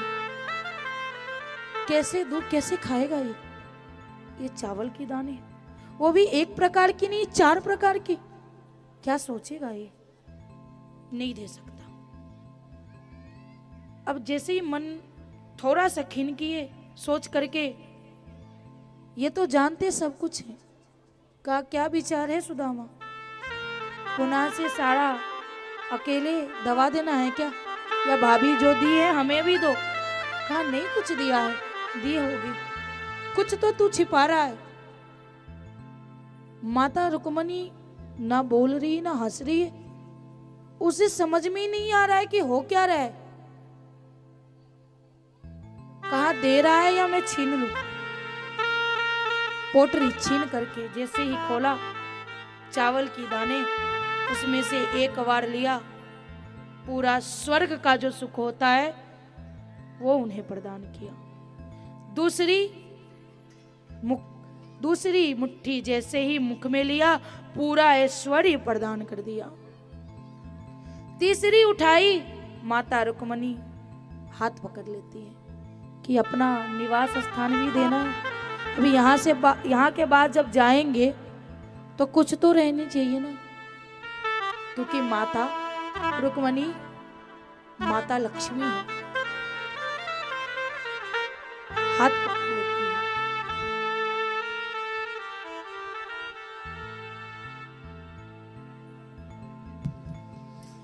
यार की हालत देखी, उसकी हालत पे रोया। यार के आगे अपनी शान शौकत पे रोया।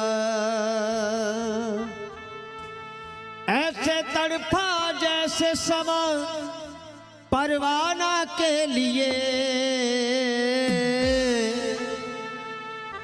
कन्हैया उतना रोया रोया है सुदामा के लिए। कन्हैया इतना रोया रोया है सुदामा के लिए। वो जितना राधा रोई रोई कान्हा के लिए। वो जितना राधा रोई रोई कान्हा के लिए। कन्हैया उतना रोया रोया है सुदामा के लिए। कन्हैया उतना रोया रोया है सुदामा के लिए। हरि बोल।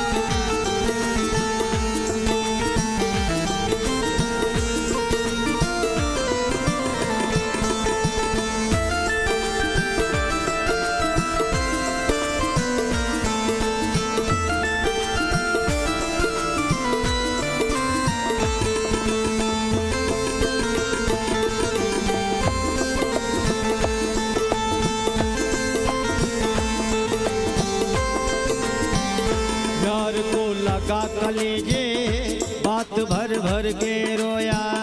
यार को लगा कलेजे बात भर भर के रोया। और अपने बचपन को याद कर कर के रोया। और अपने बचपन को याद कर कर के रोया। ये ऋण था अनमोल किशाम दीवाने के लिए।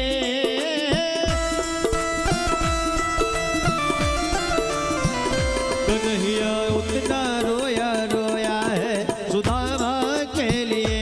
कन्हैया इतना रोया रोया है सुदामा के लिए। जितना राधा रोई रोई। हो जितना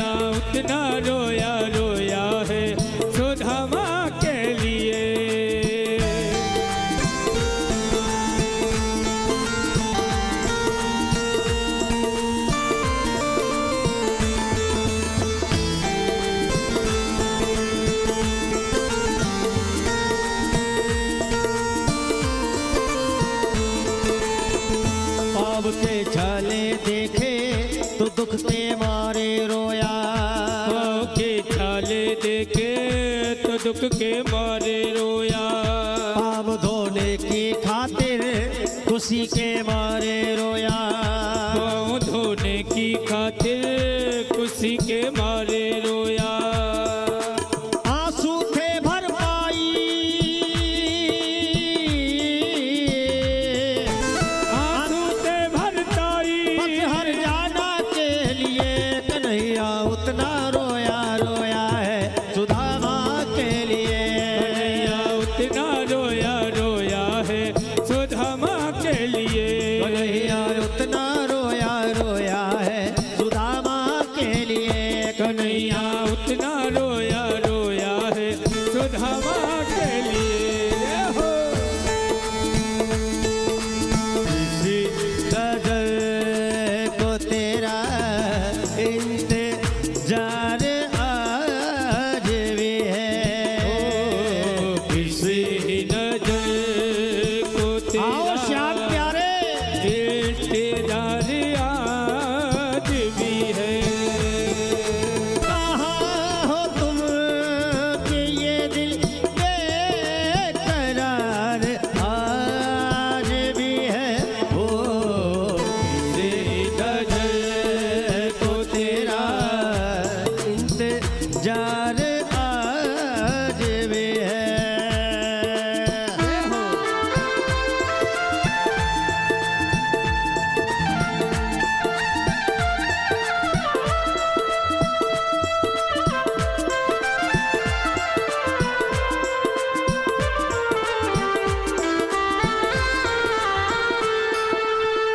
उसके आने से रोया, उसके जाने से रोया, उसके आने से रोया, उसके जाने से रोया, रोया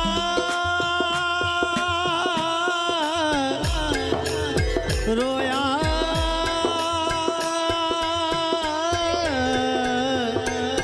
रोया रोया, उसके आने से रोया, उसके जाने से रोया, उसके आने से रोया, उसके जाने से रोया, उसके गदगद चावल के दाने दाने पे रोया, उसके कल चल चावल के दाने दाने पे रोया, उसके गदगद चावल के दाने दाने पे रोया, के गद गद चावल के दाने दाने पे रोया, बस पानी बस रोया है,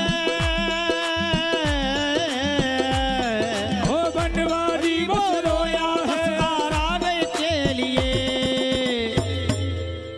कन्हैया उतना रोया रोया है सुदामा के लिए, कन्हैया उतना रोया रोया है सुदामा के लिए, ओ जितना राधा रोई रोई, जितना राधा रोई रोई कान्हा के लिए, कन्हैया उतना रोया रोया है सुदामा के लिए, कन्हैया उतना रोया रोया है सुदामा के लिए, कन्हैया उतना रोया रोया है सुदामा के लिए, कन्हैया उतना रोया रोया है सुदामा के लिए, कन्हैया उतना रोया रोया है सुदामा के लिए, कन्हैया उतना रोया रोया है इतना रोया रोया है सुदामा के लिए, रोया है सुदामा के लिए।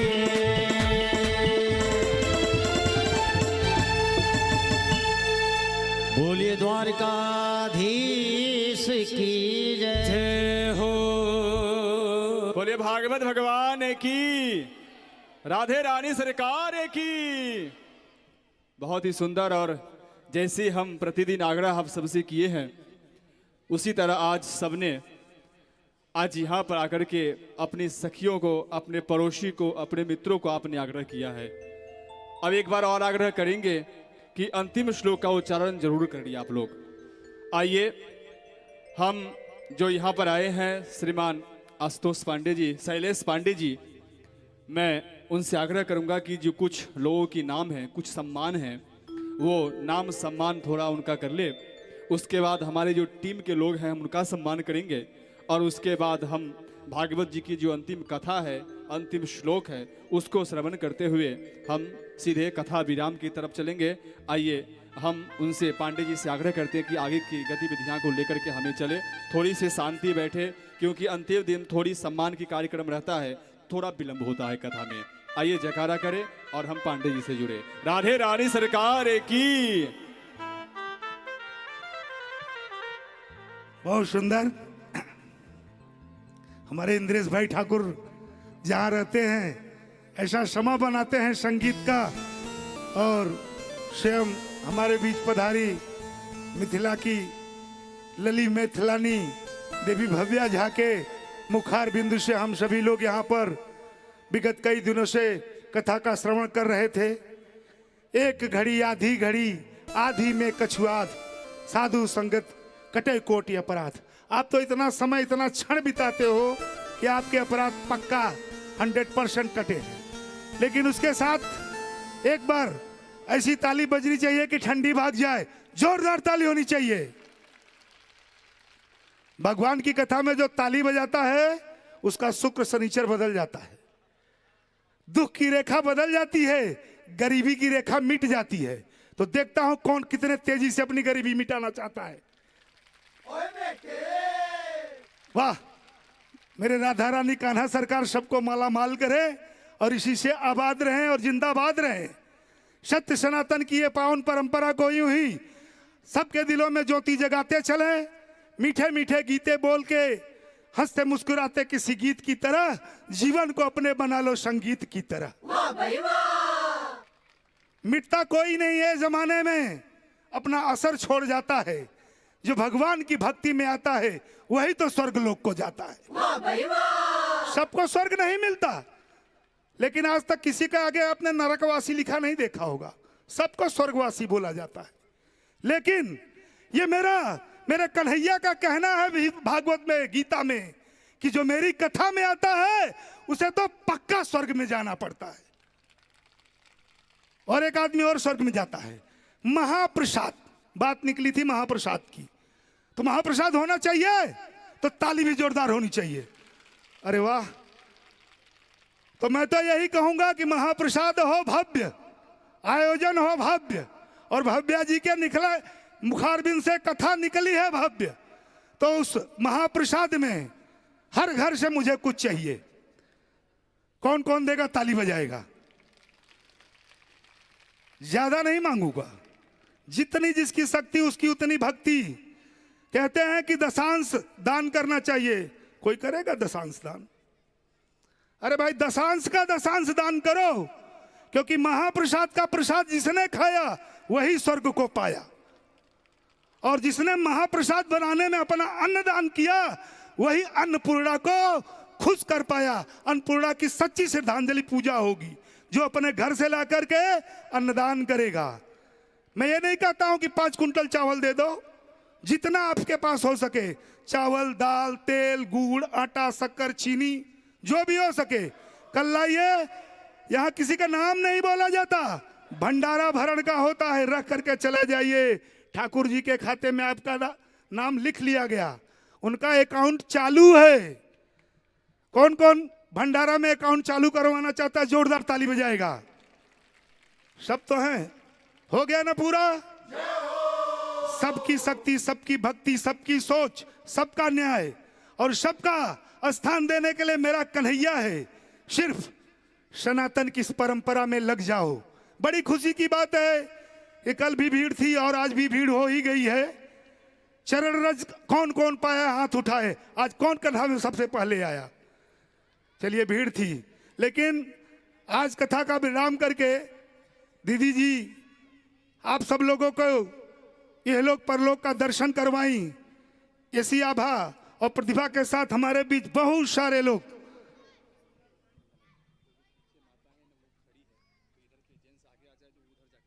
अच्छा, कुछ माताएं जो पीछे खड़ी हैं, इधर के जेंट्स थोड़ा और आगे आ जाएं, जिससे वो माताएं पीछे बैठ सके। माताएं बहनें कुछ उधर खड़ी हैं, तो कृपया उन्हें हमारे कार्यकर्ता स्थान दें। सत्य सनातन का झंडा लहराना है, भारत को विश्व गुरु बनाना है। अब तो इतनी कथाएं आ चुकी हैं इस क्षेत्र में कि निश्चित तौर पे सनातन को जगाना है। चलती रहनी चाहिए, यह बयार मिटनी नहीं चाहिए। यूं ही साथी हाथ बढ़ाना, सनातन की परंपरा को आगे बढ़ाना। सनातन मान है मेरा, सनातन स्वाभिमान है मेरा। यदि सनातन नहीं होगा तो भारत नहीं होगा। आज हम भारत हिंदुस्तान इसलिए कहते हैं कि यहाँ पे सत्य सनातन हिंदू धर्म है। जब सनातन की परंपराएं मिट जाएगी, सनातन की मान्यताएं मिट जाएंगी, तो भारत भी मिट जाएगा। इसलिए मैं समस्त देश के, सब विश्व में रहने वाले 150 करोड़ हिंदुओं से आह्वान करता हूं कि अपने सनातन से जुड़े, अपनी संस्कृति से जुड़े, अपनी मिट्टी से जुड़े और अपनी इस सनातन परंपरा को आगे ले जाने में अपनी अहम भूमिका निभाएं। सब लोग जोरदार ताली बजाएं। जिन महाशय का मैं नाम लूंगा वो सब आएंगे यहाँ पर और आकर के पुष्पगुच्छ अर्पण करके दीदी जी से आशीर्वाद प्राप्त करेंगे। उनके साथ साथ उनकी रकम भी बोली जाएगी और हमारे टीम के पदाधिकारी भी पहुंच करके के लिए आप सब लोग आकर के आशीर्वाद प्राप्त करें। हरिधाम का बात था, अभी आया है ब्लूसम पार्क सोसाइटी। चलिए, हरिधाम मुझे कई बार हरी हरी बोलना पड़ा। भगवान करे इसी तरह मुख से मेरे हरी हरी निकले और आप सबकी तालियां बजती रहें। यही सनातन है, यही सत्य है। मैंने कल भी कहा था, आज भी कहूंगा, इस धरती पर जब भी मौका मिले धर्म को जी लो प्यारे। जीवन मोह माया में फंसा हुआ है, हर किसी को बंधन में जकड़ रखा है माया ने। लेकिन आप सब लोग, अभी भी कुछ लोग दास बहू का झगड़ा देख रही होंगी टीवी पर बैठ करके, कैसे बहू को फंसाया जाए और कैसे सास को रुलाया जाए। लेकिन आप भाग्य 505 रूम नंबर, अर्जुन भाई 1100 टुलिप बी 107, अरविंद भाई 1001 टुलिप बी 207, विद्याधर भाई 1100 टुलिप बी 205, रोशन भाई 1000 टुलिप बी 401, जगदीश सिंह जाट 1001, रोज ए 101, जसबीर भाई 1100, रोज ए 403। दान किए धन नहीं घटे, जो सहाय रघुवीर। आपने ऐसा सुना कि किसी ने दान दे दिया वो भिखारी हो गया? ऐसा सुनने में आया? क्योंकि दान ही इतना देता को भिखारी हो ही नहीं सकता। खाली इतिहास में राजा हर्ष का उदाहरण मिलता है कि जो इस समय महाकुंभ लगा है, वो हर महाकुंभ में आते थे और जितना कमाते थे, उज्जैन के राजा थे हर्षवर्धन, वो पूरी संपत्ति दान करके जाते थे, फिर साल भर कमाते थे। तो जीवन में दशांश दिया है ईश्वर ने, उस दशांश का दशांश मैं मांग रहा हूं। हक नहीं है मेरा तुमसे मांगने का, परिंदा हूं, विचरण कर रहा हूं धर्म को बढ़ाने का। सनातन की परंपरा हम सब के काम आएगी। याद कर लो प्यारो, बांग्लादेश को, अफगानिस्तान को, पाकिस्तान को, धर्म नहीं रहा तो मिट गए हम लोग। इसलिए घर बनाओ, मकान बनाओ, बिल्डिंग बनाओ, बंगला बनाओ, लेकिन सनातन को अपने घर में समझाओ प्यारे। चरित्र नहीं रहेगा, सनातन नहीं रहेगा, संस्कार नहीं रहेगा तो हम मिट जाएंगे। उसी परंपरा को चालू रखने के लिए पुनः दूसरी साल हमारे आयोजक कर्ता की टीम देवी भव्या झा, मैथिलानी ब्राह्मण के ब्राह्मण मुखे वेदो, ब्राह्मण के मुख से निकला हुआ शब्द वेद होता है। तो ब्राह्मणी कन्या है जिनके मुख से निकला हुआ स्वर वेद बन करके आपके कानों में झरझर बहा है। इन बातों को श्रवण करें, अपने जीवन में उतारें, निश्चित आपके जीवन में संस्कार आएगा। एक बार देवी भव्या झा के लिए जोरदार ताली होनी चाहिए। जितना पसंद आए उतना जोर ताली होना चाहिए। तो आयोजक कर्ता में बबलू ठाकुर जी, आप सभी आइए सम्मान के साथ मंच पर। मैं यहां आए हुए सभी भक्त भर से आप लोगों को चिर परिचित तो है आप, लेकिन सबने कर्म किया, सबका कर्म महान। तालियां बज जाए तो हो जाता है अपना जीवन का कल्याण। तो बबलू ठाकुर, चंदन ठाकुर, सुभाष सिंह, विनीत मास्टर, सुमन झा LIC, पवन मास्टर, अशोक सिंह, मनीष सिंह, बाबा मास्टर, पंकज शर्मा, ओम जी महालक्ष्मी, मनोज भाई शर्मा, मनोज सिंह ब्लोशम, बलबीर भाई महालक्ष्मी, अर्जुन भाई महालक्ष्मी, अमित ठाकुर महालक्ष्मी, मंटू भाई महालक्ष्मी, सोनू भाई हरिधाम। आप सब लोग आकर के मंच पर हमें बताएं। ये होता है सनातन को आगे बढ़ाने के आयोजक कर्ता की तैयारी। मैं तो कहता हूं इन जो लोगों का नाम लिया, हर घर में एक एक पैदा हो, हर घर से एक सनातनी आए, भारत की इतनी विशाल परंपरा को सनातनी ही तो आगे ले जाए। एक बार जोरदार ताली हो जाए सबके लिए। बताया था ना ताली बजा देने से। आइए हमारे अवकाश दुबे जी और अजय सिंह जी, सूरज सिंह, आप भी पधार करके आशीर्वाद प्राप्त करेंगे। श्रीनिवास की होने वाली कथा के भी आयोजककर्ता की टीम में हैं। आप सभी लोगों का बहुत बहुत आभार। हाँ, माननीय विनय झा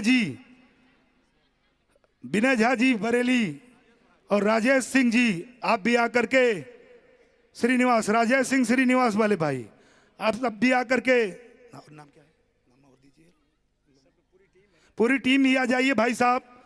सबका स्वागत, सबका अभिनंदन, सबको नमन हमारा है। प्रेम पूर्वक यूं ही जीवन चलता रहे, हंसी खुशी हमारा सनातन आगे बढ़ता रहे। ऐसी सोच, ऐसी मिठास लाएं जीवन में, खीर की तरह जीवन बन जाए, हर घड़ी हर जगह इसकी खुशबू आए। ये महामहोत्सव समारोह श्रीमद् भागवत कथा का परिचय है। आप सब लोग यहाँ पधारे, हम प्रणय निवेदन करते हैं। जब जानते हो भागवत की शुरुआत कहाँ से होती? जब महिलाओं ने साड़ी खरीदा, कलश उठाया। आप सब लोग यूं ही आबाद रहें, और जब भी भागवत कथा रहे कलश जरूर उठाएं, जरूर उठाएं, क्योंकि कलश उठता है तो भागवत होने का साहस आता है। हर महिला सोचती 300 का साड़ी है, बड़ा दूर चलवा देते हो पांडे जी। अरे भाई, हम तो ये आपके भरोसे करने आए, आप ही शिकायत कर रही हैं। पूजा आपकी है, कलश आपका है, तुलसी आपकी है, प्रसाद आपका है, हम तो सेवक हैं, निमित्त मात्र हैं। जुड़ जाइए, क्योंकि जीवन में बड़ा कुछ नहीं है, संसार में धर्म से बड़ा कुछ है। यक्ष प्रश्न पूछा था युधिष्ठिर जी से कि आलस्य क्या होता है, तो उन्होंने कहा था धर्म न करना। आप खाने में, नहाने में, सब में आलस कर जाओ, लेकिन जो सबसे बड़ा आलसी कौन? जो धर्म नहीं करता। अगरबत्ती तो ऐसे दिखाते हैं कि भगवान के मुंह में कोचे और निकल लिए। नहीं, आलस धर्म में मत लाए, धर्म को प्रेम पूर्वक निभाएं। देवी भव्या झा जी मैथिलानी, जो कि मिथिला के पवित्र भूमि से, जहाँ से माँ जानकी हमारी दुर्गा का उदय हुआ, उस पवित्र भूमि से चल करके गुजरात के पावन प्रांगण में अपने मुखार बिंदु से पावन कथा का श्रवण करा रही हैं। हम सबका अहोभाग्य है कि कल के बाद जो भी महाप्रसाद होगा उसमें हमें हर घर का आटा, हर घर का चावल, हर घर का दाल, और कम पड़े तो मुझसे, मेरे सनातन पर, मुझ पर इतना ही एहसान कीजिए, बस मात्र 200 रुपया दीजिए। जोरदार ताली सबके लिए। जिसका भी बाकी है 200 रुपया दे दीजिए। धन्यवाद। एक बार बोलो राधा रानी सरकार की, बोलो किशन कन्हैया लाल की, बोलो भागवत भगवान की, जय हो। बोलो देवी भव्या झा की जय हो। जय हो।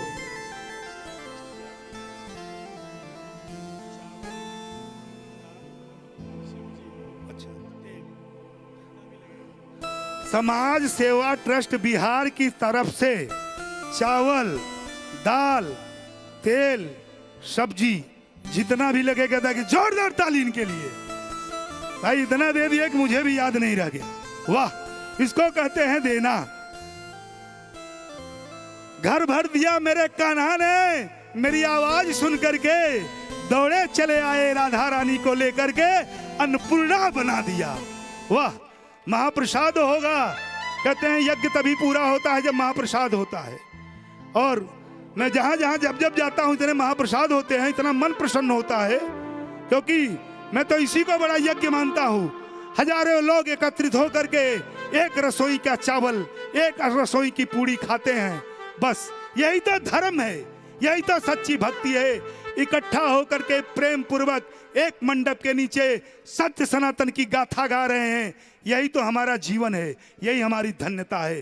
बोलो बोलो राधा रानी सरकार की, बोलो देवी भव्या झा की जय हो। जय हो। एक बार शैलेश भाई पांडे जी के लिए आप लोग थोड़ा जोरदार ताली बजा दीजिएगा। ये इतने गले फाड़ फाड़ के चिल्ला रहे हैं आप लोगों को समझाने के लिए। और एक बार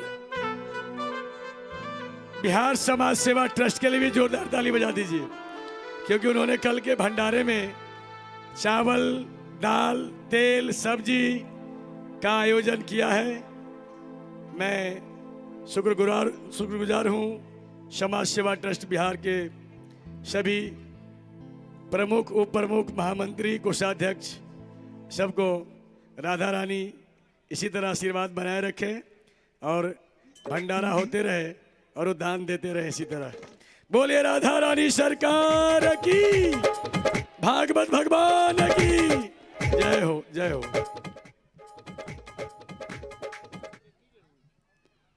हमारे श्रीमान राकेश झा जी बरेली से जो देवी जी से आशीर्वाद ग्रहण करेंगे। अब कुछ 2-4 नाम है।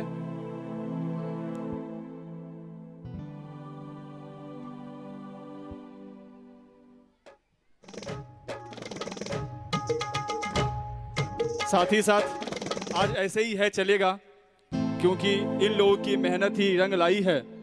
तो श्रीमान सचिन भाई जी ब्लॉसम से हैं जो 2100 का सहयोग दिए हैं, देवी से आशीर्वाद ग्रहण करें।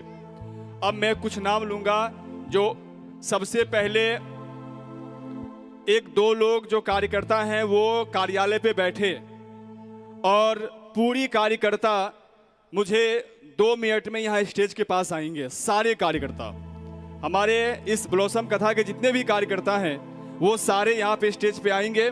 केवल 1-2 लोग कार्यालय को संभालेंगे। साथ ही साथ हम 2-3 नाम रह गया है, जैसे कि श्रीमान बबलू जी।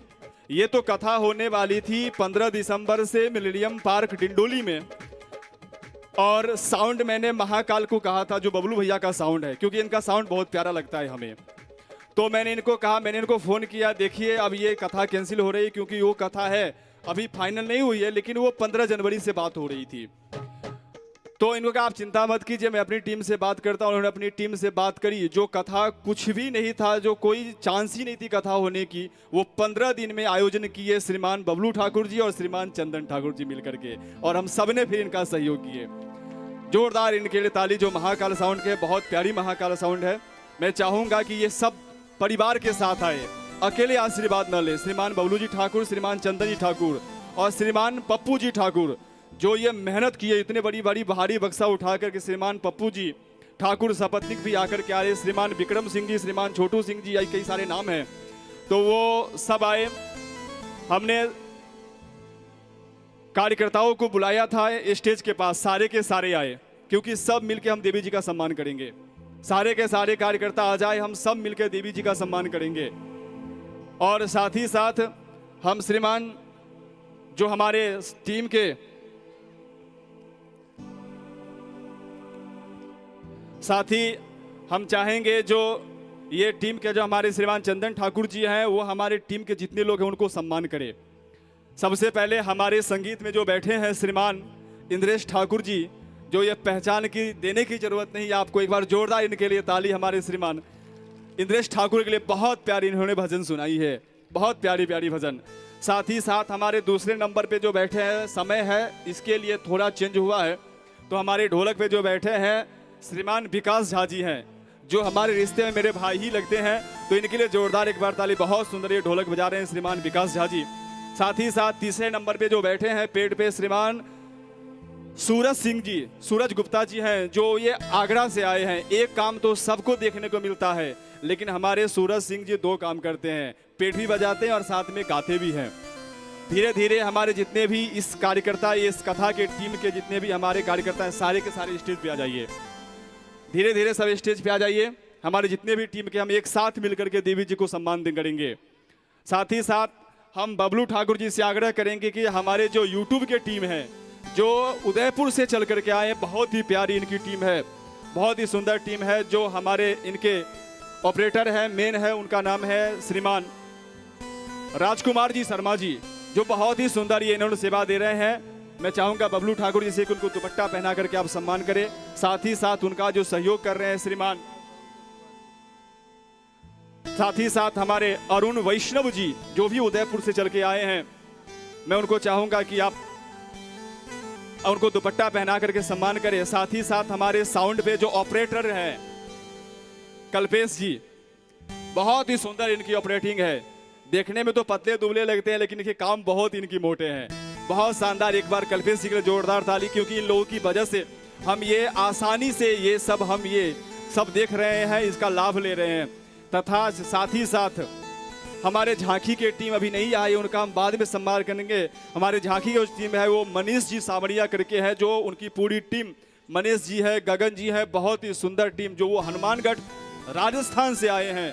अद्भुत इनकी टीम है, उनकी अद्भुत सेवा है। एक बार जोरदार, जहां बैठेंगे वहीं से सुन रहे होंगे क्योंकि साउंड बहुत ही इनकी प्रबल है। हमारे मनीष जी सावरिया जी के लिए साथ ही साथ आइए,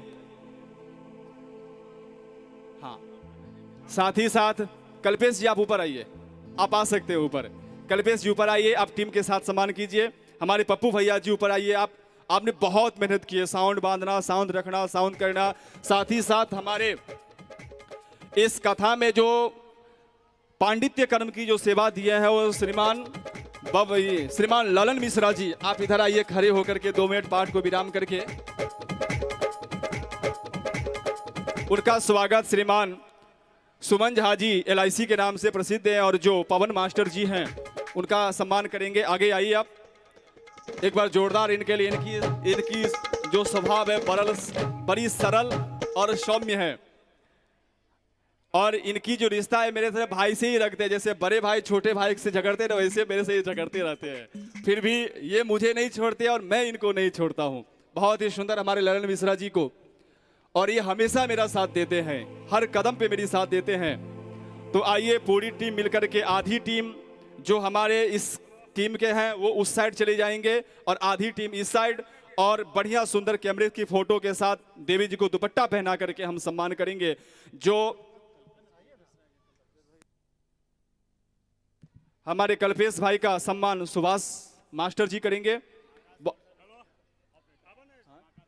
और ये महाकाल साउंड के मेन ऑपरेटर है, बहुत ही सुंदर ऑपरेटर है महाकाल के, बहुत ही अद्भुत सेवा है इनकी। साथ ही साथ आइए कुछ आधी टीम उधर चले जाए।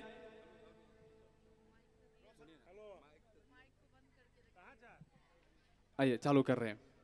तो इस कई सारी ऐसी मेरी बहनें होती है, कई सारे ऐसे मैं भाभियों को भी देखता हूँ। राधे राधे आचार्य जी, इस योग्य बनाने वाले का अभी तक सम्मान ही नहीं हुआ और मैं कैसे अपना सम्मान करवा सकती हूँ। तो मैं आग्रह करूँगी कि पहले उन्हें सम्मान किया जाए, बाद में मुझे हो या ना हो, क्योंकि उनकी सम्मान से ही मेरी सम्मान है।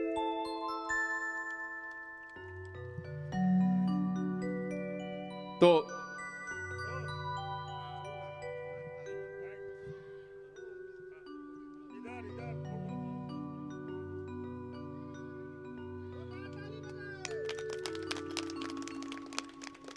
राधे रानी सरकार की जय। कई सारी बहनों को देखता हूँ, कई सारी भाभियों को देखता हूँ कि इंस्टाग्राम पे कई सारे पे ऐसी रील बनाते हैं ना, जो कभी कभी लगता है ये तो हम उपयोग अपनी सुविधा के लिए करते हैं, लोगों तक फेसबुक का हम प्रयोग अपने इसके लिए करते हैं कि लोगों तक मैसेज पहुँचे। ये लिंक जैसे ही अपडेट होती है वहाँ से मैं ऐसे ही फेसबुक पे अपडेट करता हूँ अपने लिए, लेकिन कभी कभी मन करता है इस फेसबुक को, ये इंस्टाग्राम को डिलीट करके हटा दे मोबाइल से। मैं उनके लिए, उन बहनों के लिए जो गंदी गंदी रील बनाती है, उन भाभियों के लिए जो गंदी गंदी रील बनाती है, उसके लिए सबसे बड़ी उदाहरण देव भव्या जी मैथिलानी है, जो उनसे सीखनी चाहिए, जो प्रख्यात कैसे होया जाता है, मान सम्मान कैसे कमाया जाता है और ये सम्मान यश कैसे मिलता है। अब ये बताइए, वो गंदी रील मारने से ज़्यादा फेमस होते हैं या ऐसी सत्संग करने से ज़्यादा फेमस होते हैं लोग? जोरदार ताली हमारी इनके लिए। हाँ, और साथ ही साथ इस जैसे हमने स्टेडिंग का काम जो हमने जिनको दिया था वो रह गए हैं, तो यदि सारी डिब्बा आ जाए और इंजन ना आए तो फिर मज़ा नहीं आएगा। जोरदार इनके लिए हमारे श्रीमान शत्रुघ्न जी सिंह जी और सपत्नीक, अकेले नहीं आना है, बच्चों के साथ आना है, और आकर के पूरी टीम के साथ देवी जी को दुपट्टा पहनाएंगे। और बेबी सिंह जी, आप आकर के देवी जी का स्वागत करेंगे। और कुछ क्षण के लिए ताली की ध्वनि बंद नहीं रहना चाहिए यदि इनकी कथा अच्छी लगी हो आपको तो, यदि कुछ उन्हें आपसे सीखा है तो पीछे की ताली बंद एक बार कुछ देर के लिए।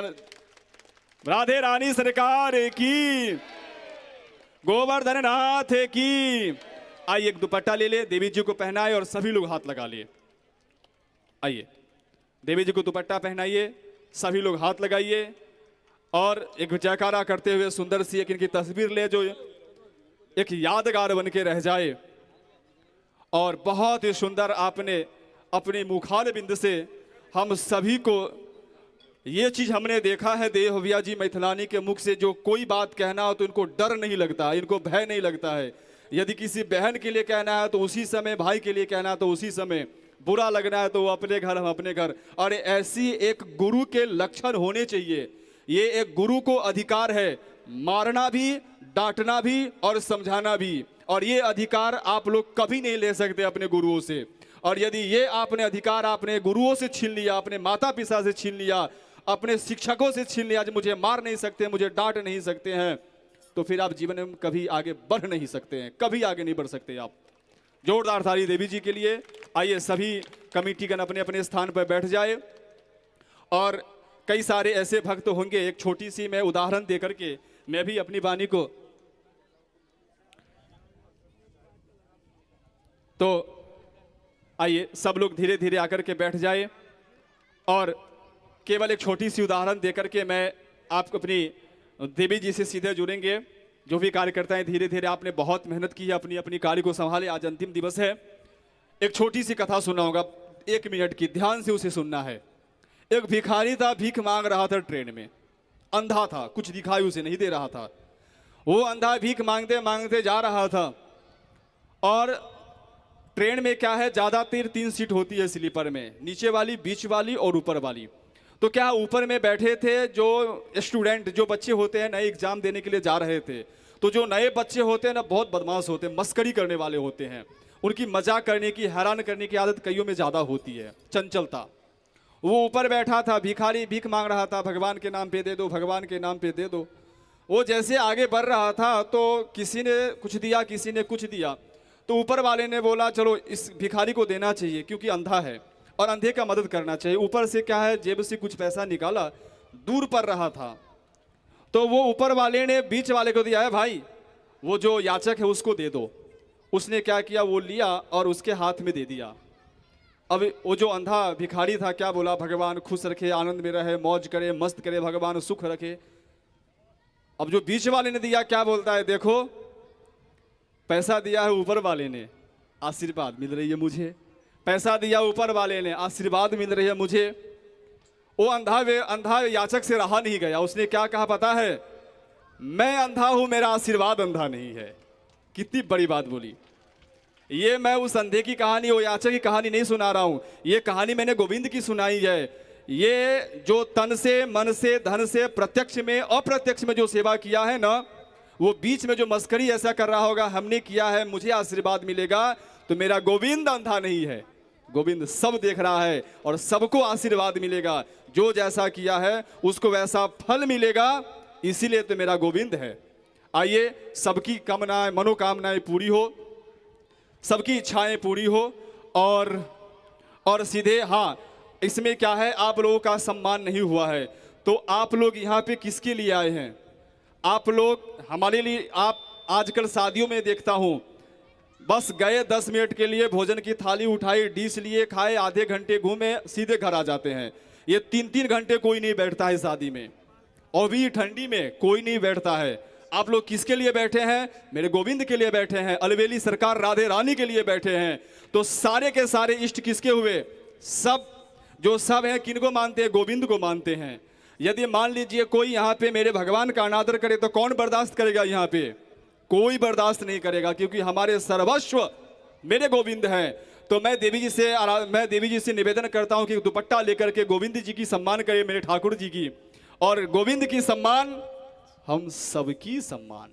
जोरदार ताली एक बार हमारे ठाकुर जी को आप सबके निमित्त देवी जी ठाकुर जी को, भागवत जी को सम्मान दे रही है, हम सबका सम्मान हो रहा है। और एक बात कहूँ, जब मैं अपनी बात बताता हूँ, जब मुझे कोई सम्मान करता है ना तो अच्छा तो लगता है, लेकिन अच्छा समझना नहीं चाहिए। क्यों?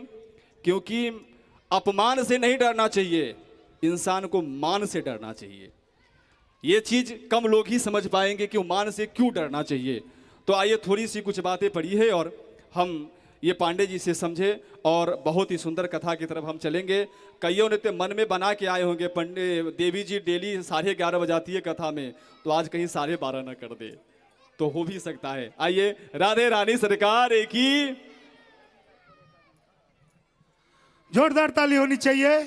कथा के अंतिम प्रसंग में हम जा रहे हैं और तालियों की गड़गड़ाहट, हंसते खिलखिलाते मुस्कुराते, यही जीवन, यही स्वर्ग है जब इंसान को भगवान के साथ लीन होकर के मस्ती में भक्ति करने का अवसर प्राप्त होता है।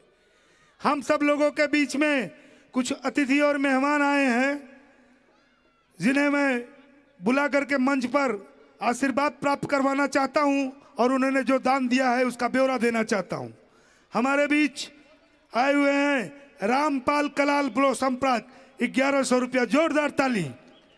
आशीष सिंह और उनके मित्र लोग मिलकर के LB 202, 5100 रुपया, जोरदार ताली। संजीव सिंह LB 300, 5100।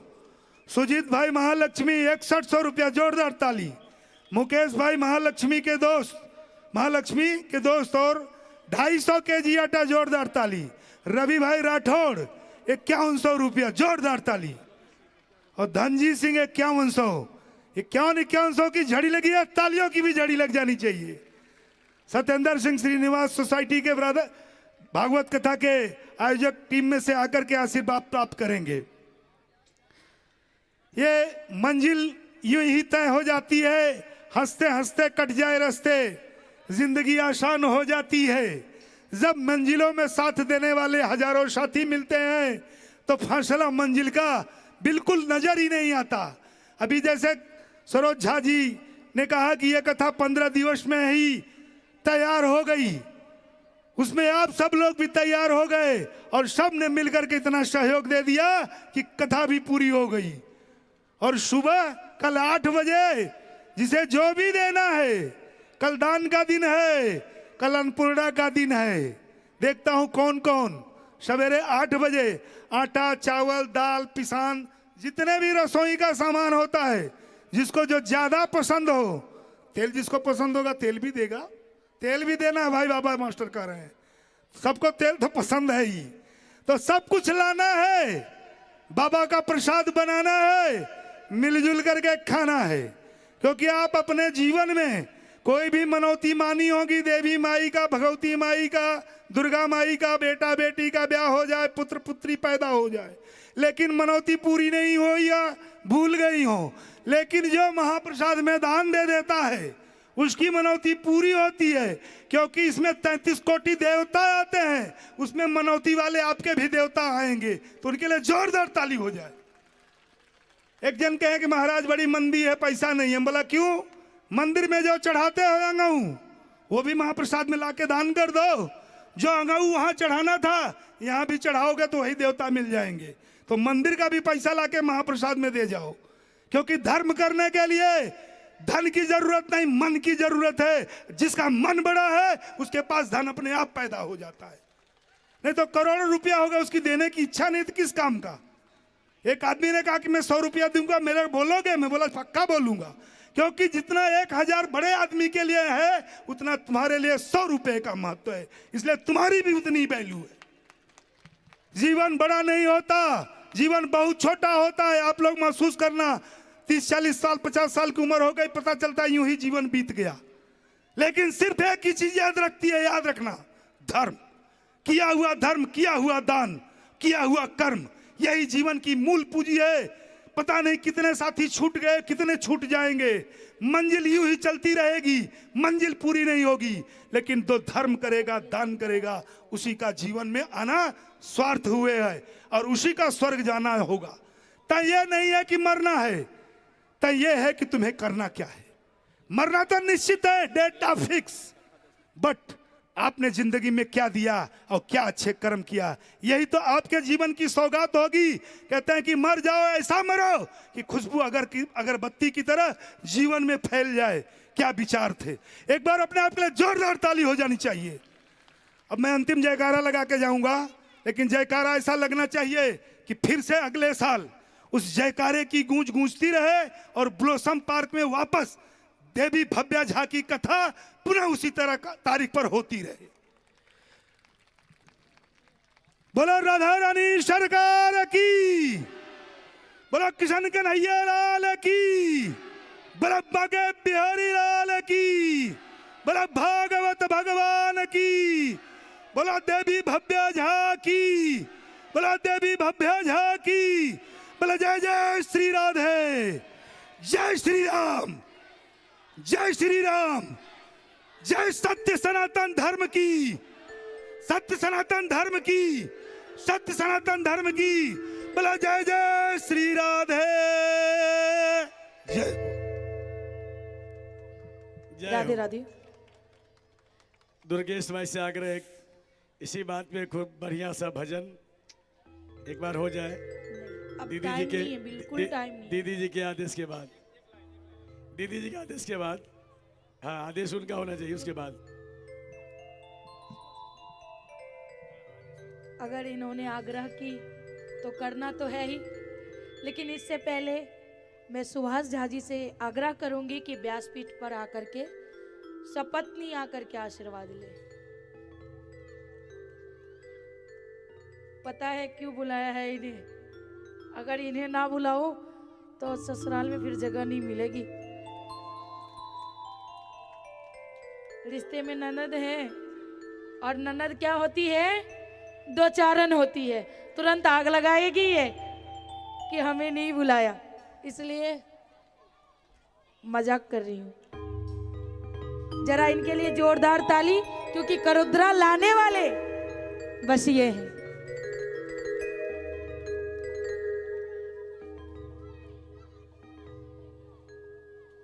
दीदी के चलने नहीं और को नहीं अब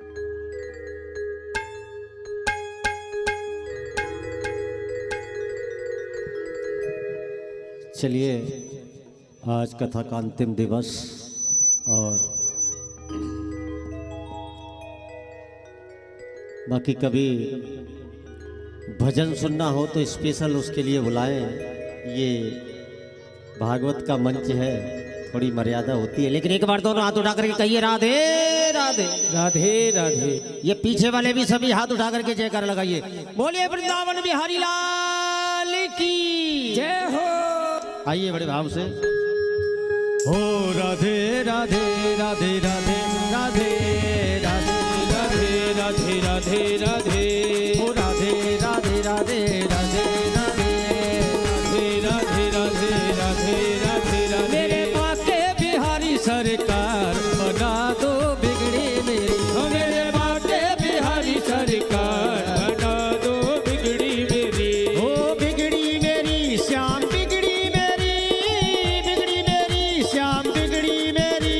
होए बिगड़ी मेरी श्याम बिगड़ी मेरी, बिगड़ी मेरी कान्हा बिगड़ी मेरी। मेरे जीवन के आधार बना दो बिगड़ी मेरी। मेरे जीवन के आधार बना दो बिगड़ी मेरी। होए राधे राधे राधे राधे राधे राधे राधे राधे राधे राधे राधे राधे राधे राधे राधे होए राधे राधे राधे राधे राधे होए राधे राधे राधे राधे राधे राधे राधे राधे राधे राधे राधे राधे राधे।